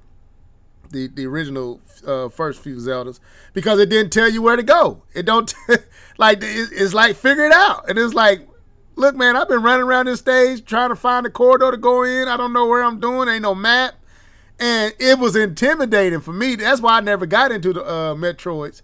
They was always intimidating, and I got into Prime, and Prime was the first one where I didn't beat it. My brother, because my younger brother ended up beating it before I did. I was at work, and he was playing at the same time, and he ended up beating. I ended up watching him beat it, and I was like, well, ain't no point in me trying to beat it. We both pretty much played through the whole thing, and he beat the final boss, and then I beat Metro Prime 3 because I never bought 2. And that's when I got into it, like the whole keeping up with Samus and who she was and all that. But I never played Fusion. I never played the ones on the Game Boy Advance and the Game Boy. So, like D2K said, I'm new. I'm even though I'm used to Prime, the 2D ones, this would really be my first 2D Metroid since the original. So, and maybe that makes me not the true Nintendo gamer, but I'm pretty sure there's a lot of me's that's been playing Nintendo for a long time, and I bet I'm not a unique situation. Because I played like I said, I played the Primes, and I liked Prime. But the 2D, I like I said, since the original, I never played, and the original was so hard, I was intimidated about playing the game, because I stayed lost in that game. Like, the corridors looked the same, and didn't know where I was, and jumping from here and dropping down here and running back up here, and it's just like, oh man, I just ain't got the patience for it. So, but watching this game, it looks dope. It looks dope, and I'm very much planning on getting it, and this will be my first real for real introduction to well, not introduction, but real for real 2D Metroid game that I really took serious. The original Metroid, I won't say, I was too young and I didn't take it as serious as and then when I got older, I never really looked back to Metroid and to Prime. So that's my situation with it. So I'm looking forward to this game, but I hope because I believe if it sells well, Nintendo might start going back to some of them other IPs that they got, like Kung Fu and all them other IPs they got that they just seem like they won't even look back to, or Kid Icarus, because that's what I really want to see, what they can do with a Kid Icarus if you give it like a God of War love. Kid Icarus can do that.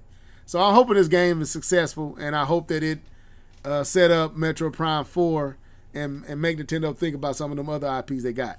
But come on, K-Bum, what's your thoughts, man? I know I ain't leaving you out. Go ahead, man. Let me get your thoughts. Do you feel like Metro Prime Dread would benefit from the Switch effect? Because all of Nintendo first-party titles seem to sell extremely well on this device. Wait, what we talking about again? Oh, boy, you dirty, man. Don't... Oh, man. You's a dirty dude. My fault, man. I was we gave you all this love. Off a little bit. We gave you all this love with PlayStation. We talked about Ratchet. Now Lord you have mercy. Fall asleep on this. This should be right up your alley too, man. Metroid. That's the name of it. Sorry, I almost messed up. Metroid Prime. It ain't Prime. No, It's that's Dread. not Prime. Metroid Dread. Yeah, like Judge Dread. Yeah, okay. Yeah, I know what you're talking about now. With I tried to play Metroid. I did try to play it. It wasn't my cup of tea. I did try to play it, so I at least have that. The 3D or the 2D? It's 3D. It was a GameCube. What was on the GameCube? The original Prime. There's Metroid Prime and Metroid Prime. Yeah, it was that one. Yeah, the original. It was Prime 1 and 2. Yeah. Yep, that's the one I tried to play, and I'm like, yeah. Anyway, but I don't know why it wouldn't be successful on Switch. Like it is a game that fits the play to go type of game, right? The sit down, you got 20 minutes for your next bus stop, and you can do a couple levels in 20 minutes. This game fits that on the go type of play. You know, I think it will be successful on the Switch. All things point to it would, just by the way that it looks, by the way that it appears that it plays. I don't see any issues with this being a success, and even with the fanfare behind it. Yeah, it doesn't have the same pull that a Mario or Zelda would have, but I don't see any reason why this wouldn't just be as good or sell as well as any of those others. So I definitely think it will benefit from the Switch effect. But that's the thing. We don't add Donkey Kong to the Trinity of Nintendo. It's Zelda, Mario, and Samus. That's the holy Triforce. Mario, Zelda, Mario, Link, Samus. But this game doesn't sell better than other games. It doesn't pull up that up again. I know we can't share, but read off some of the sales of all the Primes and other Metroid games to give K-Bum kind of a and the listener and audience, some that may know, some might not, what we talking about. Because you would think the popularity of Samus, you would think like Mario selling it sold 9 million within 2-3 months. It has already had passed 9 million. Animal Crossing is at what 30 something on the Switch now, like. And every generation that those games come out, they are some of the top selling games on the platform. But Metroid has never been in amongst the top selling games on the platform. As good as Metroid Prime 3 was on the Wii, it still didn't sell that great as you would think it should have sold. Metroid Prime on the GameCube, as dope as that game was, I know you say you Metroid Prime broke some barriers, man. It set some tones in first-person games that it changed some stuff. Matter of fact, Halo borrowed a lot of aspects. Halo borrowed from Metroid. So Ori and the Blind Forest. Yeah, Ori and the Blind Forest. All them games is borrowing a lot from Metroid, and they do better. But go ahead, Keith. Read some of those sales numbers off on them games. All right. So they only got 11 games charted. Okay. Metroid Prime was the first one at 2.8. The original NES Metroid, 2.7. 2.8 million. So didn't even break 3 million. Didn't even break 3 million. That's the highest sold. That's the highest, K-Bum. Under 3 million. Go ahead, Keith. My bad. Metroid 2, Game Boy, 1.7. Metroid Fusion, 1.6. Metroid Prime 3, which was not a bad game, 1.6. Super Metroid, which was arguably the best, 1.4.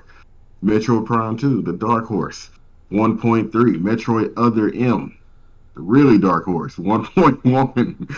Metroid Zero Mission, didn't crack 1 million, Prime Hunters didn't crack a million, and it didn't deserve to. Metroid Prime, the trilogy. the commentation is crazy. It didn't. Go ahead. And the last one on the Wii, all 3 games didn't crack a million. The whole trilogy. So what is it? I mean, what? Okay, so that's revealing. The number one selling one, what when they said that was the first Prime? That was Prime, yep. And it sold 2.8. So that's terrible. I mean, for the GameCube, that was okay. That was okay for the GameCube. It only sold like 30-something million systems. So that was close to 10%. Close to it. That's not bad. But I think Mario on that system sold upwards of no, not Mario, but Luigi's Mansion sold right at about the same, about 3 million on that system. So a lot of stuff wasn't selling on that one. But on these other platforms like the Wii, like you would have thought Metro Prime 3 would have sold better on a system that sold over 100 million systems. You would have thought Metro Prime 3 it was the launching game. It launched with the system. No, it didn't launch, but it released. It was close to it. It was close to. It was in the summer of it launched the following, right before the summer of the after the Wii launch. It launched that summer, and you would think it would have at least broke 5-6 million. 1.2? Like, I mean, that's like, I see why Nintendo is not, like Keith said, it's not the popularity of the game doesn't reflect in its sales. So the question is, what is it? And I think D2K hit it. It's a hardcore game, and you really got to be invested in a way that you don't with other titles, not even Zelda. So, but go ahead. That and because I love Metroid series, but I'm looking at this. There's no N64. There's no Wii U. Like, you can say it's a hardcore game, but you can also blame Nintendo for not putting out enough titles. And you can also understand why they're not putting out a lot of titles, because they're not selling. But people don't. I don't really think a lot of the non-hardcore people even know this is a series. They look at this. What is this? And I think it's a combination of both. Like, they don't put out enough games, and I don't know. Could it also be that they don't put it on the right system? Like, I heard this thought. This ain't original to me. It's the thought I saw in another video, and it just listening to Keith, it brought it back to my thoughts. They said like you brought up the N64 and the Wii U. Yeah. The Wii U probably would have been a perfect system for a Metroid Prime game. And I can already think about how to use it too. Yeah, with the controller and everything, the inventory. That and the whole idea that you can use the Wii U gamepad to look around the room in 3D space. Right, that's my point. Yeah, right. Because you scan that's the idea that I had for that's the idea I had for an Aliens game. Like, that would have been fire if you put the, because they showed at the trailer, the 2011 E3, they showed that trailer where you had the Wii remote, you had the Wii U gamepad in the middle, and you had the zapper, or the Wii U you had the Wii U gamepad in the middle, you had a nunchuck in the back, and the Wii remote in the front. Yeah, like a big rifle. Yeah, and then you could just like look around the room, like you could look over on the ceiling, on the floor, and that's all part of the game. They could have did a Metro with that. That'd have been fire. Right. Right. They had. And you would think that they would have capitalized on the success of Super Metro on Super Nintendo with another 3D Metroid on the N64, but I guess they probably had their hands tied up with Mario because that was a huge undertaking, and Zelda as well, Ocarina of Time. So again, them sales. Look at what Keith said. The sales, the one that you're talking about, only sold 1.2 million. So they're like, was it Fusion or Super Metroid? Super Metroid only sold. Super Metroid 1.4. 1.4. So they probably look like this didn't sell well. I mean, I see what they mean. It's not selling, but the question is, why ain't it selling? Why? I mean, I think D2K pretty much hit it on the nail. It's a hardcore game. It's a hardcore game that doesn't appeal to, I think, the main audience that Nintendo has carved out. I think we love to say we love Metroid, but the sales say otherwise. It's just facts. I love it. Wow. I mean, I'm just sitting here looking at all the titles on the SNES that sold more than Metroid. I mean, obviously you have the Mario games, you have Donkey Kong Country, Zelda's Link to the Past, Star Fox. Even Killer Instinct sold more than Metroid. Right. Mario Paint. One of y'all said it doesn't. One of y'all said it doesn't appeal to a casual or kid. It's not kid friendly. Like I said, when I played Metroid, it was intimidating because it didn't tell you where to go, it didn't tell you what to do, and it didn't hold your hand, and it didn't help you when you got lost.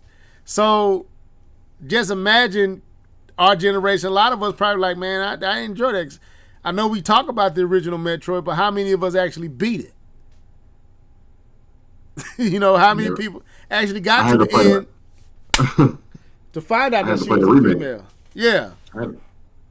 So maybe that's what it is, man. Maybe they need to make it more casual. I think they're trying to, but they got to put some effort and some more marketing to push it. I don't think they should break what it is because I don't want it to be casual to the sense that it stopped being what it is, true to who it is. But they do need to do a better job of making it friendly to a more wider audience. I mean, and I think that's why they tried to make those chibi looking. What was that?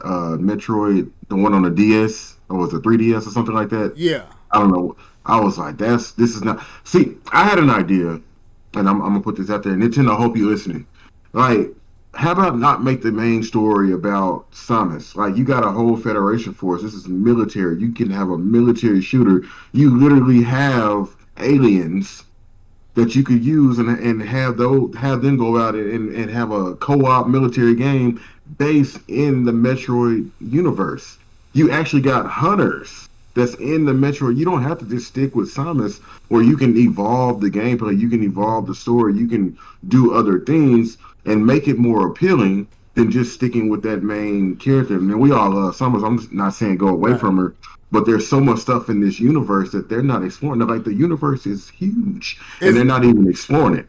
Is it okay? Let me ask this then. Looking at this footage, you're dealing with a lot of creatures and. K-Ball, stop being so quiet, man. Don't do that. I'm noticing you ain't saying a word. You a dirty dude, man. I'm not letting you slide. But anyway, let me make this point, and then I throw it back at you, Keith, or D2, whoever want to jump.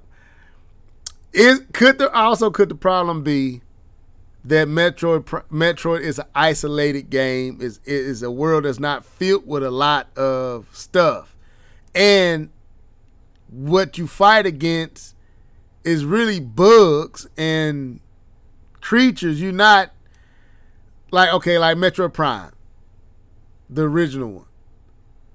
You own this ship, but for the most part, it ain't nothing on it. It's nothing there. You're not talking to anybody. You're reading old relics and reading old, what was the Infu, whatever they call themselves. Like, what was that, D2K, the name of the group that made Samus what she is, far as the suit. You're asking the wrong person. No, I don't know. I used to the Chozo. There it is, the Chozo. So Tell you, I love this series. okay, man. the Chozo and all that, but you so secluded, so isolated. So could it be that it's not interesting enough for a casual person to pick it up and play it? Like, well, that's a lot of work. Yeah. And casual games are games that you can pick up and play and have fun right now. That's what a casual game is. That's not what Metroid is. Yeah, 'cause you lose all Metroid is a your lot weapons. of fact finding. It's a lot of traversing. It's a lot of okay, did I see what I thought I saw? I'm gonna have to run all the way back to the other side here. It's just way too much work for somebody who just wants to play games, have fun right now for a few minutes before I go to the store. And that So formula it doesn't fit them at all. Yeah, and that formula they got that you lose all your weapons and everything at the beginning. You gotta track everything back down. Gotta track your morph ball down. You gotta track your bombs down. You gotta track. Maybe they need maybe and hopefully that's what they're doing with the new Prime and this one. I don't know, but maybe they do need to tank with the formula a little bit. I'll let Keith give his thoughts on that. Then we bring K-Bum some kind of way back into this conversation. Wake him up. Man.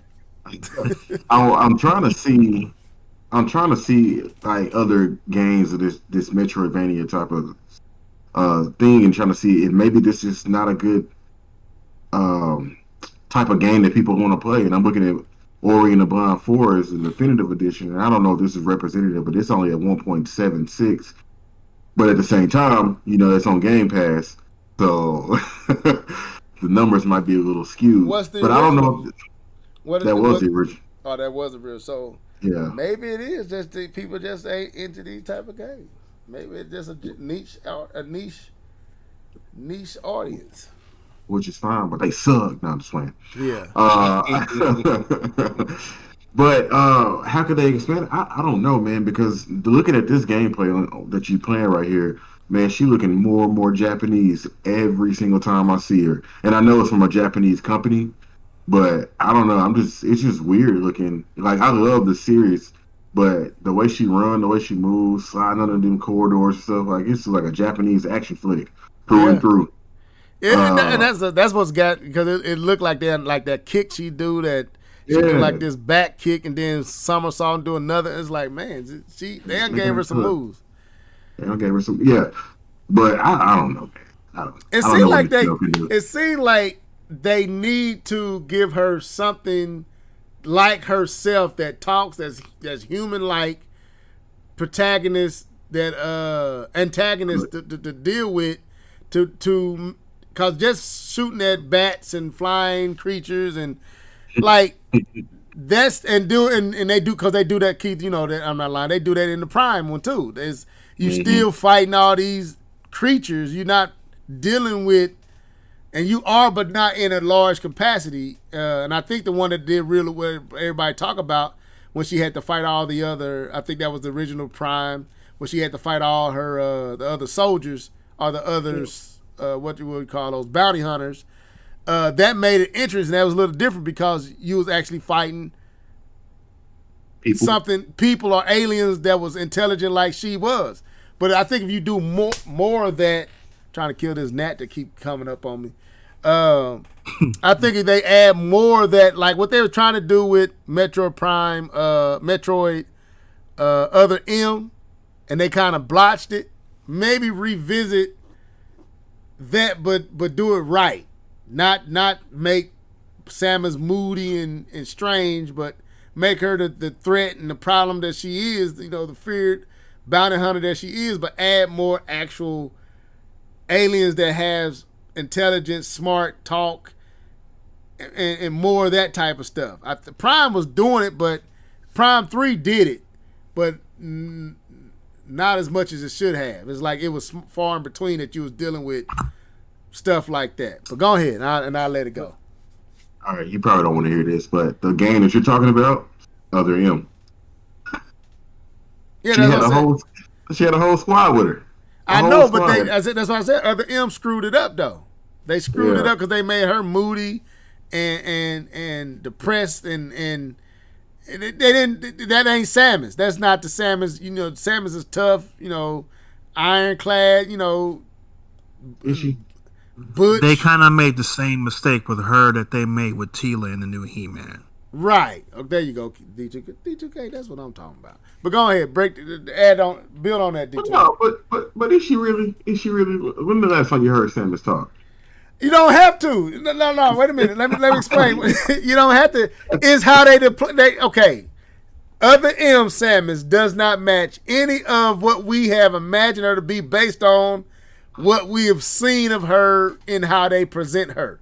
Samus is a bad, tough, like this, like the footage. Look at her. She in these corridors by herself, Look at she don't look like the person that was talking, that was depressed and moody and sad. No, she don't look like that. She looks like a survivor. She look like a warrior, I am bro. a survivor. Okay, sorry. She look like a warrior. She look like a person that's put her foot on her trophies and look at you like, yeah, I did that. I'm like almost like not Tila's complaining, but how Tila was. Tila was tough, but they messed her about all the complaining and the moodiness. But the tough part of Tila, that part she is. I don't think she a moody person. I don't see her as being moody as what other M made her. They made her soft and, I don't know, they kind of shrunk her in my opinion, but hey, I don't know. Maybe we exhausted this conversation. I don't know. Well, I mean, while you guys were talking, it kind of crossed my mind that this maybe Metroid could benefit from some type of movie or TV series or something where you can get to know Samus as a character and she has more personality, that you can connect with her on an emotional level. So that way, when you see her in the game, you can feel more what she's going through. And maybe, you know, she could be more inspirational for young girls to say, hey, I can grow up and I could be a bounty hunter like her.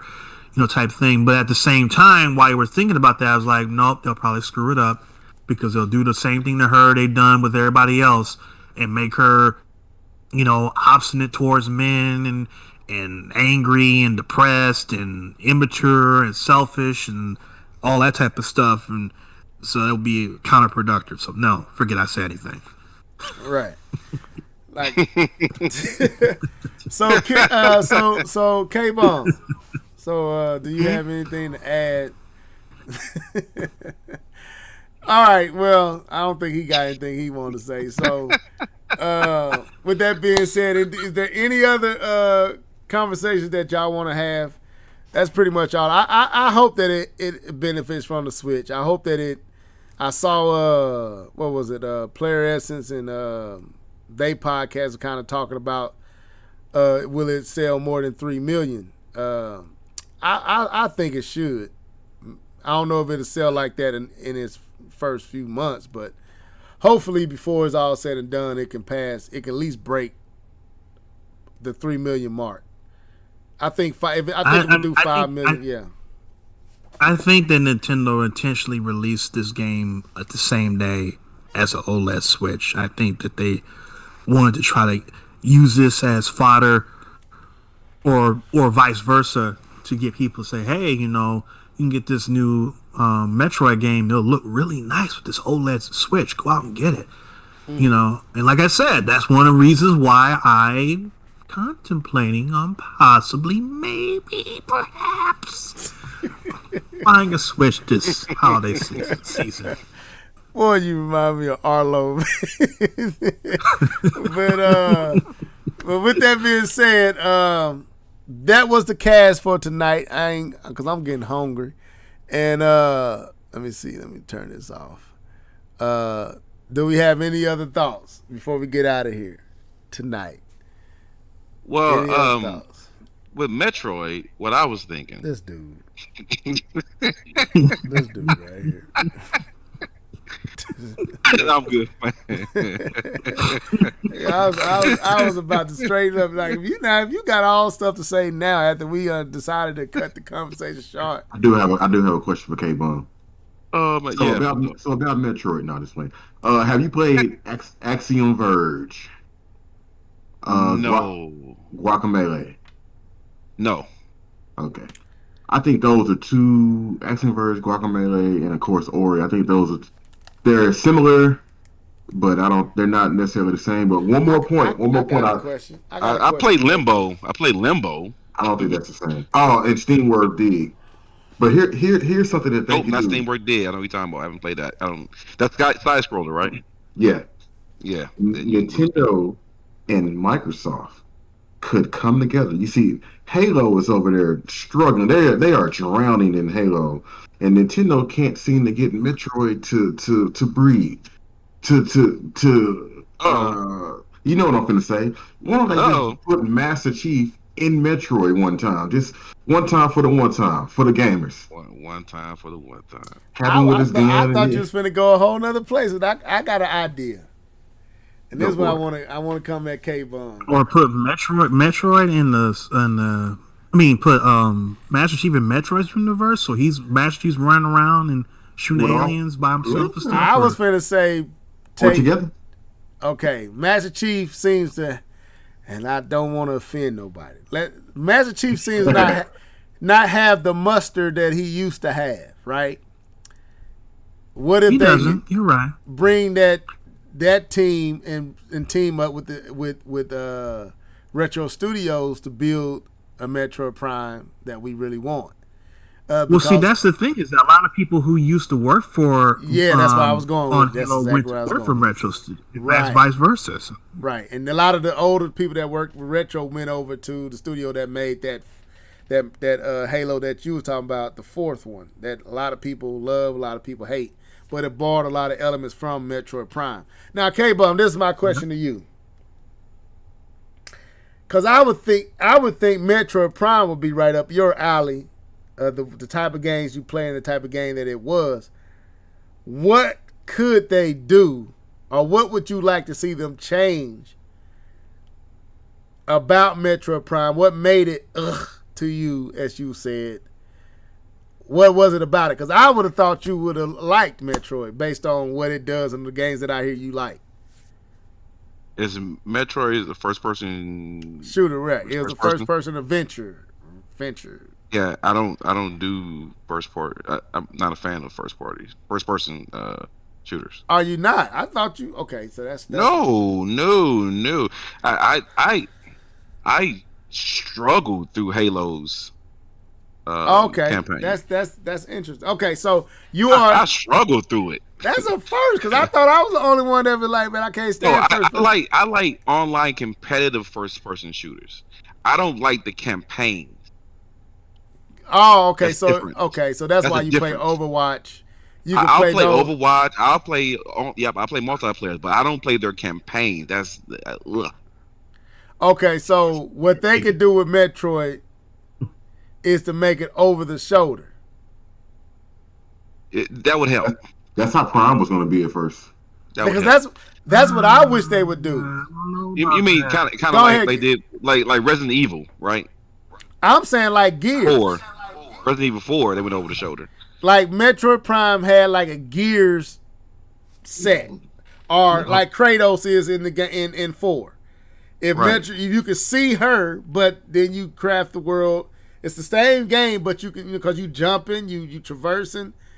I think they should do that, but that's me. But take it out of the first person view, put it in the third person view, still have the traversing like you have it, but you see her rather than that, that first person view. That's just me. But go ahead, D2, you was finna say something. I guess it depends on how you do it. If it's not like other M. Don't do it like other M. I mean, to me, like that goes back to what I was saying earlier about the new Aliens game. It just doesn't. When you have that much stuff going on, you have that many enemies coming after you, it just gets cumbersome trying to shoot and aim that way.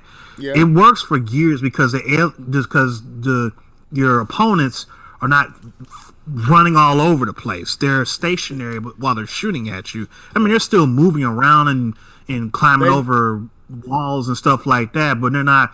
It's not like xenomorphs running around or like the aliens in Metroid. It's just too much. It's too frantic.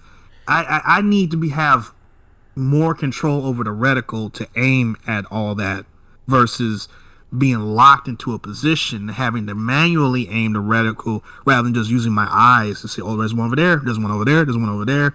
It's a lot harder. I can't really explain it, but I know what you're saying because the reason that's why I brought up God of War 4, because God of War 4 is the thing that you complain about is in that game, and at first it was overwhelming because you have these enemies. They not in front of you. They don't stay in front of you. They all over the place. They all around you, but you know the old Kratos, you swinging them the blades, and they going all around. But in this one, Blades of Chaos. But in the fourth one, you in this over the shoulder view, and you trying to hit and focus on all this stuff, but they ain't just standing in your view. They coming from the side. You got to turn over there and deal with it. And for the first stage and a half, it was like, man, this is impossible. But after a while, though, once you get a hang of it and you start learning how to turn and sway and swing around, then I was like, oh, this is working. This is dope.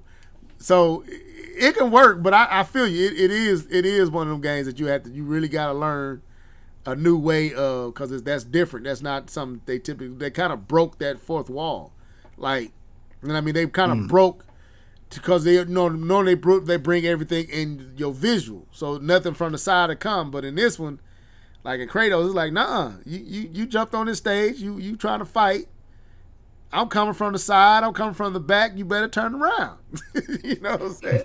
and it make you learn how to fight like that, and you got swarms of enemies coming all around you, and you got to learn how to duck, how to roll, how to dodge, how to sense and feel when they on, through the sound and everything, the footsteps coming up.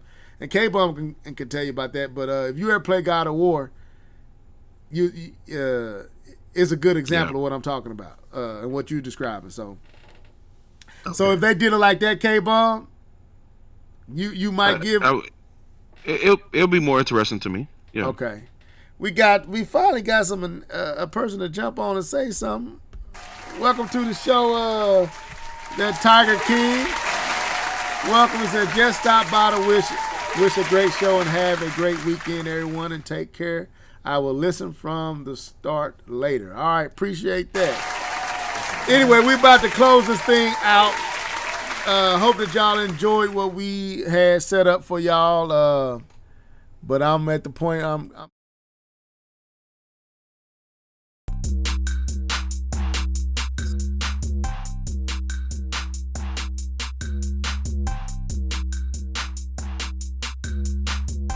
Great show.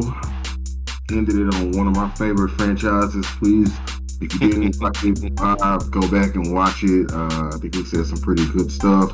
And we even got D2K kind of sort of saying that he's going to get a Switch. Sort of. I didn't say that. It's recorded, folks. I didn't say that. Sort of, maybe. All right, that's it.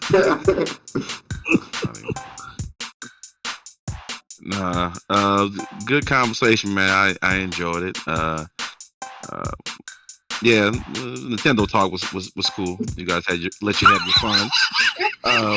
But other than that, no, enjoyed the conversation, man. It was fun kicking it. Happy to have D2K back in the building, so I didn't have to talk Nintendo talk. It was enjoyable. I enjoyed it, man.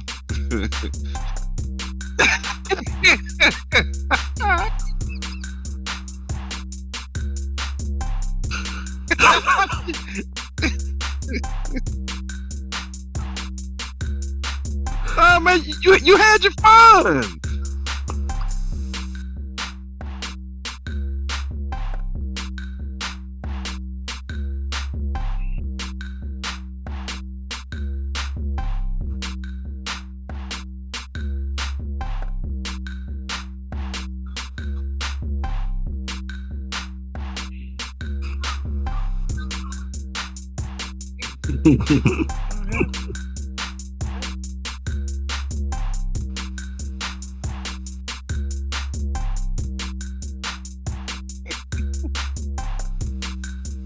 Eternal.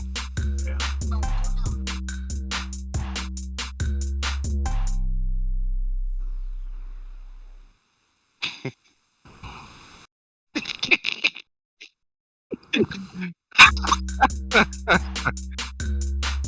Oh, that's funny. Good to be back.